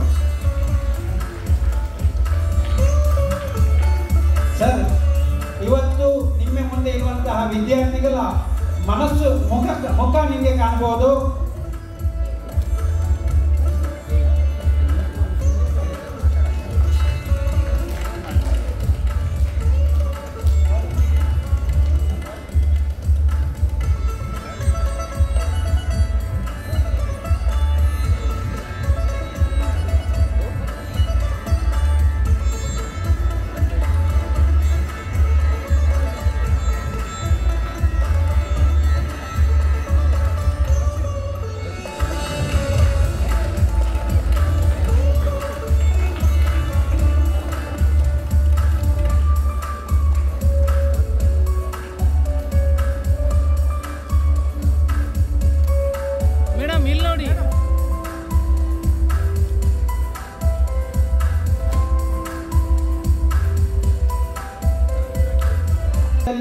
ಎಲ್ಲರೂ ಸಮಾನರು, ಪ್ರತಿಯೊಬ್ಬರೂ ಕೂಡ ಸಮಾನರು. ದಕ್ಷಿಣ ಕನ್ನಡ ಜಿಲ್ಲೆಯ ಅಸ್ಮಿತೆ, ದಕ್ಷಿಣ ಕನ್ನಡ ಜಿಲ್ಲೆಯ ಕೃಷಿ ಕಾರ್ಮಿಕರು, ರೈತರು ಪ್ರತಿಯೊಬ್ಬರು ಉಪಯೋಗಿಸುವಂಥ ಮುಟ್ಟಾಲೆಯನ್ನು ಇಟ್ಟುಕೊಂಡು ನಿಮ್ಮ ಜವಾಬ್ದಾರಿಯನ್ನು ಹೆಚ್ಚು ನಿಮಗೆ ನೆನಪಿಸುತ್ತಾ ನಿಮ್ಮ ಭವಿಷ್ಯ ಉಜ್ವಲವಾಗಲಿ, ನಿಮಗೆ ದೇವರ ಆಯುರ ಆರೋಗ್ಯವನ್ನು ಕೊಟ್ಟು ಈ ಮೂಲಕ ಈ ದೇಶದ ಸಂವಿಧಾನ ಅಚಲವಾಗಿರಲಿ. ಪ್ರತಿಯೊಂದು ಭಾರತ ದೇಶದ ಕಾಶ್ಮೀರದಿಂದ ಕನ್ಯಾಕುಮಾರಿವರೆಗೆ ಇರುವಂಥ ಎಲ್ಲ ಸಮಸ್ತ ನಾಗರಿಕೆ ಸಂವಿಧಾನದ ಆಶಯದಂತೆ ಎಲ್ಲ ಆಶಯದಂತೆ ಅವರಿಗೆ ದೊರಕುವಂತಾಗಲಿ. ಈ ಮೂಲಕ ಯಾವಾಗ ಸಂವಿಧಾನಕ್ಕೆ ತೊಂದರೆ ಬರ್ತದೋ, ಈ ಸಂವಿಧಾನ ನಮ್ಮಿಂದ ಜಾರಿ ಹೋಗುವಂಥ ವ್ಯವಸ್ಥೆ ಬರಬೇಕು, ಆವತ್ತು ನೀವೆಲ್ಲರೂ ಎಚ್ಚೆತ್ತುಕೊಂಡು ಹೋರಾಟ ಮಾಡಬೇಕು. ರಾಜಕೀಯ ಪಕ್ಷ ಯಾವುದೇ ಇರಲಿ, ಈ ದೇಶದ ಸಂವಿಧಾನವನ್ನು ಕೊಟ್ಟಂಥ ಡಿ.ಕೆ. ಹರಿಪ್ರಸಾದ್ರವರು ಬಹಳ ಸ್ಪಷ್ಟವಾಗಿ ಅದನ್ನು ವಿವರಿಸಿದರು. ಇವತ್ತು ನಮಗೆ ಇರುವಂಥ ಏಕೈಕ ಆಶಾ ಕಿರಣ, ಮುಳುಗುವವನಿಗೆ ಯಾವಾಗ ಒಂದು ಹುಲ್ಲುಕಡ್ಡಿ ಆಸರಾಗ್ತದೆ, ಈ ದೇಶದ ಎಲ್ಲ ಜಾತಿ ಧರ್ಮದವರಿಗೆ ಆಶೆಯಾಗಿರುವತಕ್ಕಂಥದ್ದು ಸಂವಿಧಾನ. ಈ ಸಂವಿಧಾನ ಉಳಿಸುವಂತಹ ಆ ಒಂದು ಬದ್ಧತೆ ಮತ್ತು ಧ್ಯೇಯ ಮತ್ತು ಅಖಂಡತೆ ನಮ್ಮಲ್ಲಿರಬೇಕು. ಆ ಮೂಲಕ ನಾವು ಈ ದೇಶದ ಸಂವಿಧಾನವನ್ನು ಉಳಿಸಬೇಕು. ಕಡೆಯದಾಗಿ ಹೇಳ್ತಾ ಇದ್ದೇನೆ, ಶಶಿಕಾಂತ್ ಸೆಂಥಿಲ್ರವರಿಗೆ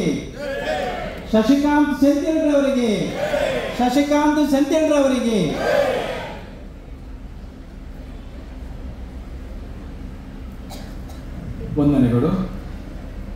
ಈಗ ನಮ್ಮ ಕಾರ್ಯಕ್ರಮದ ಅಂತಿಮ ಘಟ್ಟಕ್ಕೆ ಬರ್ತಾ ಇದ್ದೀವಿ. ಈ ಮಧ್ಯೆ ನಮ್ಮ ಜೊತೆ ಈ ಜಿಲ್ಲೆಯ ಯುವ ನಾಯಕರಾಗಿರ್ತಕ್ಕಂಥ ರಕ್ಷಿತ್ ಶಿವರಾಮ್ರವರು ನಮ್ಮ ಜೊತೆ ಬಂದು ಸೇರ್ಕೊಂಡಿದ್ದಾರೆ. ರಚನಾದ ಅಧ್ಯಕ್ಷರಾಗಿರ್ತಕ್ಕಂಥ ಜಾನ್ ಮುತ್ತೇರ್ರವರಿದ್ದಾರೆ. ಹಾಗೆ ಅನೇಕರು ಗಣ್ಯರು ಬಂದು ನಮ್ಮ ಕಾರ್ಯಕ್ರಮದಲ್ಲಿ ಆಸೀನರಾಗಿದ್ದಾರೆ. ತಮ್ಮ ಇರುವಿಕೆಯನ್ನು ಗುರುತಿಸ್ತಾ ಇದ್ದೀವಿ. ತಮ್ಮನ್ನು ಬಹಳ ಪ್ರೀತಿಯಿಂದ ಅಧ್ಯಾಪಕರು ಮತ್ತು ಎಲ್ಲ ಈ ಜಿಲ್ಲೆಯ ಮೂಲೆ ಮೂಲೆಗಳಿಂದ ಬಂದಿರತಕ್ಕಂತಹ ನಮ್ಮ ಪ್ರೀತಿಯ ಜೀವಪರ ಮನಸ್ಸುಗಳು ನಮ್ಮ ಕಾರ್ಯಕ್ರಮದ ಕೊನೆಯವರೆಗೆ ಇದ್ದು ನೀವು ಸಹಕರಿಸಬೇಕು. ಊಟ ಮಾಡಿಯೇ ಇಲ್ಲಿಂದ ಹೋಗ್ಬೇಕನ್ನೋಂಥದ್ದು ನಿಮ್ಮಲ್ಲಿ ವಿನಂತಿಯನ್ನ ಮಾಡ್ತಾ ಇದ್ದೇವೆ. ಹೇಳ್ಬೋದು, ನಮ್ಮ ಅಧ್ಯಕ್ಷರು ಗೌರವಾನ್ವಿತ ರಾಯ್ ಕ್ಯಾಸ್ಟೆಲಿನೋರವರು ಅವರು ಈಗ ಅಧ್ಯಕ್ಷೀಯ ಭಾಷಣವನ್ನ ಮಾಡಬೇಕಾಗಿ ವಿನಂತಿ. ನಾವು ನಮ್ಮ ಪ್ರೀತಿಯ ಜಿಲ್ಲಾಧಿಕಾರಿಯವರನ್ನು ಇಲ್ಲಿ ಸನ್ಮಾನ ಮಾಡಿದ್ದೇವೆ. ಬಹುಶಃ ಅವರು ಇಲ್ಲಿ ಇದ್ದಾಗ ನನಗೂ ಒಂದು ವರ್ಷ ಅವರೊಟ್ಟಿಗೆ ಅಧಿಕಾರಿ ಲೆವೆಲಲ್ಲಿ, ಯಾಕಂದರೆ ನಾನು ಕರ್ನಾಟಕ ಕಮ್ಯುನಿಸ್ಟ್ ಸಾಹಿತ್ಯ ಅಕಾಡೆಮಿ ಅಧ್ಯಕ್ಷನಾಗಿದ್ದೆ.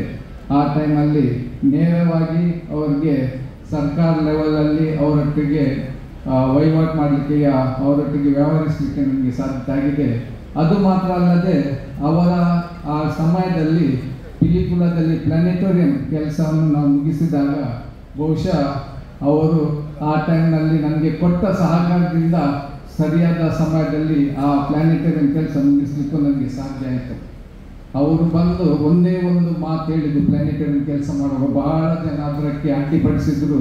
ಅವರು ಹೇಳಿದರು, ಈ ಪ್ಲಾನೆಟೋರಿಯಂ ಕೆಲಸದಿಂದ ಯಾರು ಇದು ಮಾಡಿದ್ದಾರೆ ಆ ಕಾಂಟ್ರಾಕ್ಟರ್ಗೆ ಲಾಭ ಮಾಡಲಿಕ್ಕೆ ಸಾಧ್ಯವಿಲ್ಲ, ಯಾಕಂದರೆ ಇದು ಪ್ರೈವೇಟ್ ಬಿಲ್ಡಿಂಗಿಂದ ಚೆನ್ನಾಗಿ ಆಗಿದೆ ಅಂತ ಹೇಳಿದರು. ನೇರವಾಗಿ ಅವರು ಹೇಳಿದ್ರಿಂದ ನನಗೆ ಭಾಳ ಒಂದು ಉತ್ಸಾಹ ಬಂತು. ನಾನು ಆ ಕೆಲಸವನ್ನು ಭಾಳ ಕ್ಲಬ್ ಸಮಯದಲ್ಲಿ ಮುಗಿಸಿಕೊಟ್ಟೆ. ಇವತ್ತು ನನಗೆ ಈ ಜಿಲ್ಲೆಗೆ ಒಳ್ಳೆ ಜಿಲ್ಲಾಧಿಕಾರಿ ಹಾಗೆಯೇ ಒಳ್ಳೆ ಅಡ್ಮಿನಿಸ್ಟ್ರೇಟರ್ ಕೊಟ್ಟ ಆ ದೇವರಿಗೆ ನಾನು ಕೃತಜ್ಞತೆ ಸಲ್ಲಿಸ್ತೇನೆ. ನಮ್ಮ ಮಂಗಳೂರಿನ ಎಲ್ಲ ಜನತೆ ಪರವಾಗಿ ಅವರನ್ನು ಇವತ್ತು ನಾನು ಅಭಿನಂದಿಸಲಿಕ್ಕೆ ಇಚ್ಛೆ ಪಡ್ತೇನೆ. ವೇದಿಕೆಯಲ್ಲಿ ನಮ್ಮೊಟ್ಟಿಗಿದ್ದಾರೆ ಮದರ್ ತೆರೇಸಾ ಸಂಸ್ಥೆಯ ಭಗಿನಿ ಸಿಸ್ಟರ್ ಯೇಸು ತೆರೇಸ್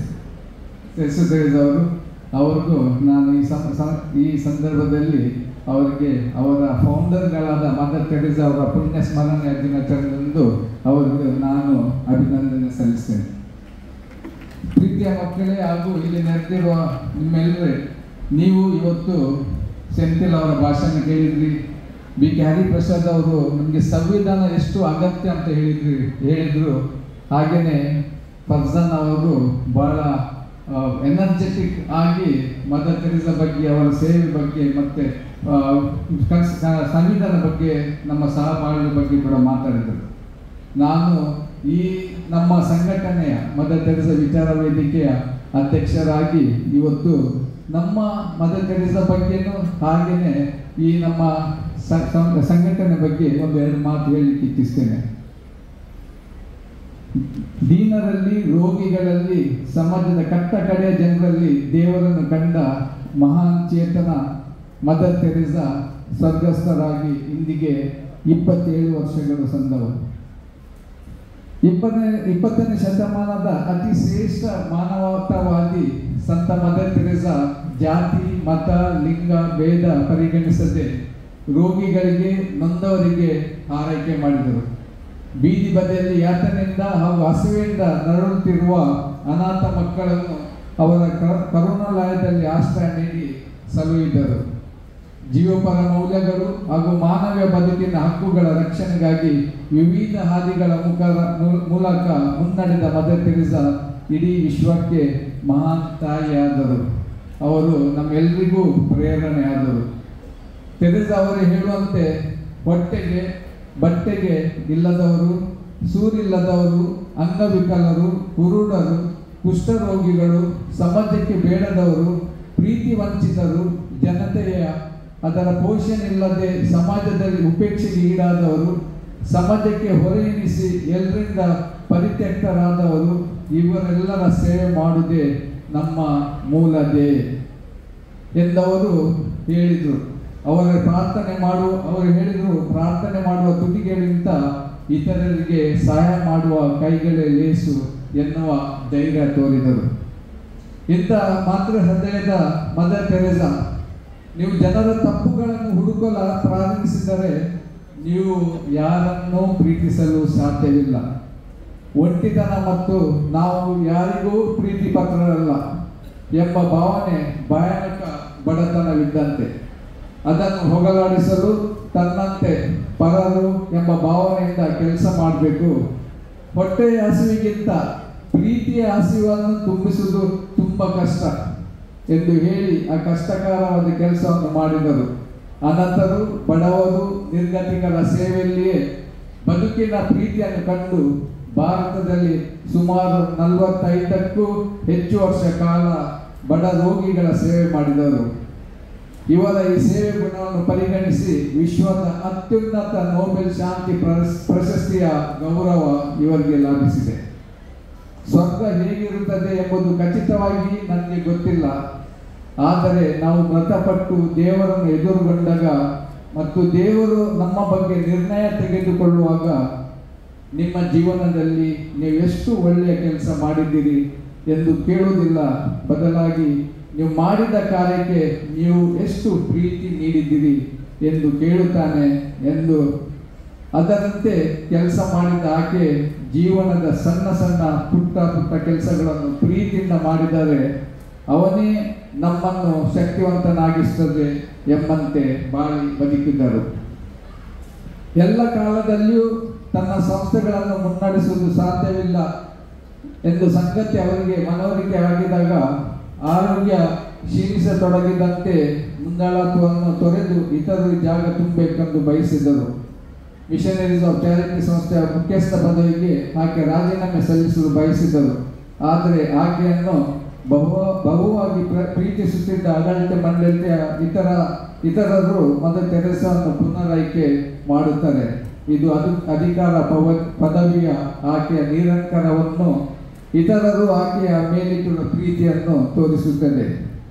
1997 ಸೆಪ್ಟೆಂಬರ್ 5ರಂದು ಜಗದ ಈ ನಂದದೀಪ ಆರಿತು.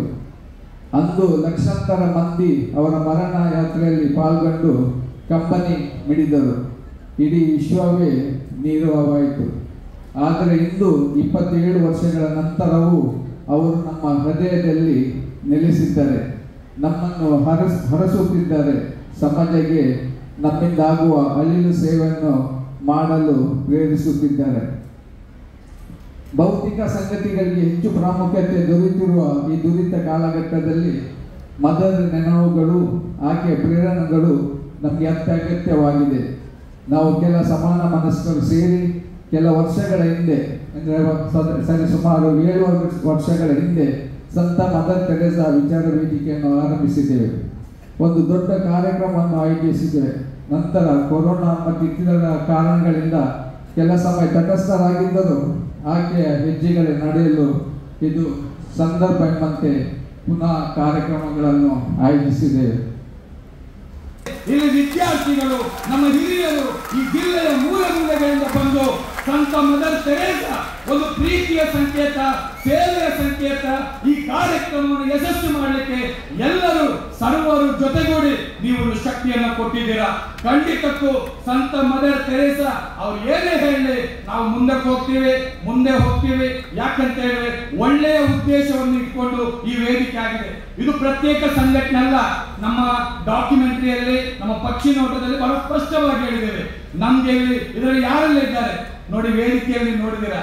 ನಮಗೆ ಮಾರ್ಗದರ್ಶನ ಮಾಡಲಿಕ್ಕೆ ಪೂಜನೀಯ ಧರ್ಮಗುರುಗಳು ಇದರೊಳಗಿದ್ದಾರೆ, ಪ್ರೊಫೆಸರ್ನವರಿದ್ದಾರೆ, ಪ್ರಾಧ್ಯಾಪಕರಿದ್ದಾರೆ, ಡಾಕ್ಟರ್ಸ್ ಇದ್ದಾರೆ, ವಕೀಲರಿದ್ದಾರೆ, ಮುಖ್ಯವಾಗಿ ವಿದ್ಯಾರ್ಥಿಗಳಿದ್ದಾರೆ, ಯುವಜನರು, ಮಹಿಳೆಯರು, ರೈತರು, ಕಾರ್ಮಿಕರು, ದಲಿತರು, ಆದಿವಾಸಿಗಳು, ಹೀಗೆ ಎಲ್ಲಾ ತರದ ಜನ ಈ ಸಂತ ಮದರ್ ತೆರೇಸಾ ವಿಚಾರ ವೇದಿಕೆಯ ಒಳಗಡೆ ಇದ್ದುಕೊಂಡು ಈ ಮಂಗಳೂರಿನಲ್ಲಿ ವೇದಿಕೆ ಬೇಕು ಅಂತ ಹೇಳಿ ಸರ್ವ ಧರ್ಮದ ಜನತೆ ಕಟ್ಟಿ ಬೆಳೆಸಿದಂತ ಒಂದು ವೇದಿಕೆಯಾಗಿ ಇವತ್ತು ರೂಪುಗೊಂಡಿದೆ. ಮುಂದಕ್ಕೂ ಅನೇಕ ರೀತಿಯ ಕಾರ್ಯಕ್ರಮಗಳು, ನಮ್ಮ ಒಂದು ಆಶಯ ಏನಿದೆ, ಸರ್ವ ಧರ್ಮದ ಹಬ್ಬಗಳು ಸರ್ವ ಜನತೆಯ ಹಬ್ಬವಾಗಲಿ ಅಂತ ಹೇಳಿ ಮುಂದಕ್ಕೂ ದೊಡ್ಡ ಮಟ್ಟದಲ್ಲಿ ಆ ಕಾರ್ಯಕ್ರಮ ನಡೆಸ್ತೇವೆ. ಸಾಮರಸ್ಯ ಮಂಗಳೂರು ಕೂಡ ಇವತ್ತು ನಮ್ಮ ಜೊತೆಗೂಡಿ ಅನೇಕ ಕಾರ್ಯಕ್ರಮ ಮಾಡ್ತಾ ಇದೆ. ಮುಂಬರುವ ದಿನಗಳಲ್ಲಿ ನಿಮ್ಮೆಲ್ಲರ ಸಹಕಾರ ಬೇಕು. ನಮ್ಮ ಕಮಿಟಿಯಲ್ಲೂ ಕೂಡ ಎಲ್ಲಾ ತರದ ಸಂಘಟನೆಗಳು, ಬೇರೆ ಬೇರೆ ರೀತಿಯ ಸೌಹಾರ್ದತೆಯನ್ನು ಬಯಸ್ತಕ್ಕಂಥ ಜೀವಪರ ಮನಸ್ಸುಗಳು ನಮ್ಮ ಸಂಘಟನೆ ಒಳಗಡಿದ್ದಾರೆ. ಮುಂದಕ್ಕೂ ಕೂಡ ಇಂಥ ಕಾರ್ಯಕ್ರಮವನ್ನ ನಡೆಸೋಣ, ಒಂದಾಗಿರೋಣ, ಐಕ್ಯತೆಯಲ್ಲಿ ಮುನ್ನಡೆಯೋಣ. ನೀಡಿದ ಈ ಕಾರ್ಯಕ್ರಮದ ಮುಖ್ಯ ರೂವಾರಿ ಮಾಜಿ ಜಿಲ್ಲಾಧಿಕಾರಿಗಳು, ಹಾಲಿ ಸಂಸದರು ಶ್ರೀಯುತ ಸಸಿಕಾಂತ್ ಸೆಂಥಿಲ್ ಇವರಿಗೆ ನಮ್ಮ ಸಂತ ಮದರ್ ತೆರೇಸಾ ವಿಚಾರ ವೇದಿಕೆ ಹಾಗೂ ಸಾಮರಸ್ಯ ಮಂಗಳೂರು ಇದರ ಪರವಾಗಿ ಹೃತ್ಪೂರ್ವಕ ಅಭಿನಂದನೆಗಳನ್ನು ಸಲ್ಲಿಸುತ್ತೇನೆ. ಇವರಿಗೆ ನಮ್ಮ ಸಂತ ಮದರ್ ತೆರೇಸಾ ವಿಚಾರ ವೇದಿಕೆ ಅಧ್ಯಕ್ಷರಾದ ಶ್ರೀಯುತ ರಾಯ್ ಕ್ಯಾಸ್ಟೆಲಿನೋ ಅವರು ನೆನಪಿನ ಸ್ಮರಣಿಕೆಯನ್ನು ನೀಡಿ ಗೌರವಿಸಬೇಕಾಗಿ ಕೇಳಿಕೊಳ್ತಾ ಇದ್ದೇನೆ.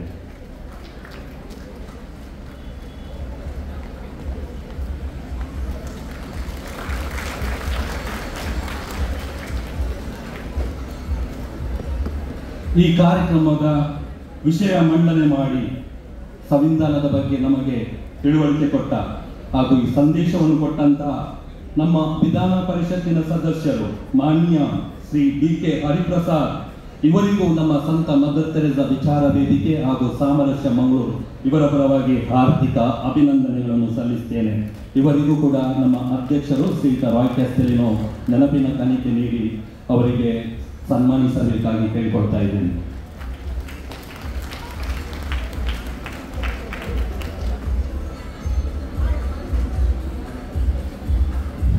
ಶ್ರೀಮತಿ ಆಯಿಷಾ ಫರ್ಜಾನಾ ಯೂಟಿ ಸಾಮಾಜಿಕ ಚಿಂತಕರು ಹಾಗೂ ಸಾಹಿತಿಗಳು. ಇವರು ನಮಗೆ ಒಳ್ಳೆಯ ಸಂದೇಶವನ್ನು ಇಂದು ಕೊಟ್ಟಿದ್ದಾರೆ.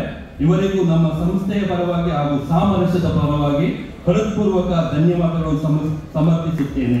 ಇವರಿಗೂ ನಮ್ಮ ಸಾಮರಸ್ಯದ ಅಧ್ಯಕ್ಷರಾದ ಶ್ರೀಮತಿ ಮಂಜುಳಾ ನಾಯ್ಕ್ ಮೇಡಮ್ ಅವರು ನೆನಪಿನ ಕಾಣಿಕೆ ಕೊಟ್ಟು ಗೌರವಿಸಬೇಕಾಗಿ ಕೇಳಿಕೊಳ್ತಾ ಇದ್ದೇನೆ.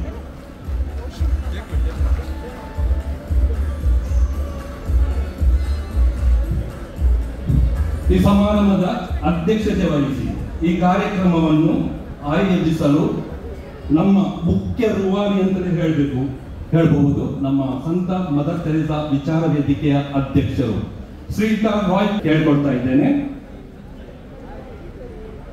ಕಾರ್ಮಿಕ ಸಂಘಟನೆಯಿಂದ ಶ್ರೀ ಬಿ ಶೇಖರ್ ಬಂಟ್ವಾಳ್ ಹಾಗೂ ಯೋಗೇಶ್ ಜಪ್ಪಿನ ಮಗರು ಇವರು ಕೂಡ ನಮ್ಮ ಮುಂದೆ ಇದ್ದಾರೆ. ಅವರು ಕೂಡ ನಮಗೆ ಸಹಕಾರ ನೀಡಿದ್ದಾರೆ. ಅವರಿಗೂ ಸ್ಮರಣಿಕೆ ನೀಡಿ ಗೌರವಿಸಬೇಕಾಗಿ ಕೇಳಿಕೊಳ್ತಾ ಇದ್ದೇನೆ. ಹಾಗೂ ಕೊನೆಯದಾಗಿ ಎಲ್ಲರೂ ತಾವು ಇಷ್ಟು ಹೊತ್ತು ನಮ್ಮ ಈ ಕಾರ್ಯಕ್ರಮದಲ್ಲಿ ಪಾಲ್ಗೊಂಡು ನಮ್ಮೊಂದಿಗೆ ಸಹಕರಿಸಿದ್ದೀರಾ. ತಮಗೆಲ್ಲರಿಗೂ ಅಭಿನಂದನೆಗಳನ್ನು ಸಲ್ಲಿಸುತ್ತಾ ಎಲ್ಲರೂ ಊಟವನ್ನು ಮಾಡಿ ತೆರಳಬೇಕಾಗಿ ಕೇಳಿಕೊಳ್ತಾ ಇದ್ದೇನೆ. ಕಾಲೇಜಿನ ವಿದ್ಯಾರ್ಥಿಗಳಿಗೆ ಅಲ್ಲಿ ಅವರ ಭಾಗವಹಿಸುವ ಸರ್ಟಿಫಿಕೇಟ್ಗಳನ್ನು ಅಲ್ಲಿ ರಿಜಿಸ್ಟ್ರೇಷನ್ ಕೌಂಟರ್ನಲ್ಲಿ ಇಡಲಾಗಿದೆ. ತಮ್ಮ ಮುಖ್ಯಸ್ಥರು ಯಾರಾದರೂ ಒಬ್ಬರು ಹೋಗಿ ಬೆನೆಡಿಕ್ಟ್ ಡಿಸಿಲ್ವಾ, ಶ್ರೀಯುತ ಬೆನೆಡಿಕ್ಟ್ ಡಿಸಿಲ್ವಾ ಇವರಿಗೂ ನಮ್ಮ ಸಂಸ್ಥೆಯ ಪರವಾಗಿ ಹಾಗೂ ಸಾಮರಸ್ಯ ಮಂಗಳೂರು ಇದರ ಪರವಾಗಿ ನಾನು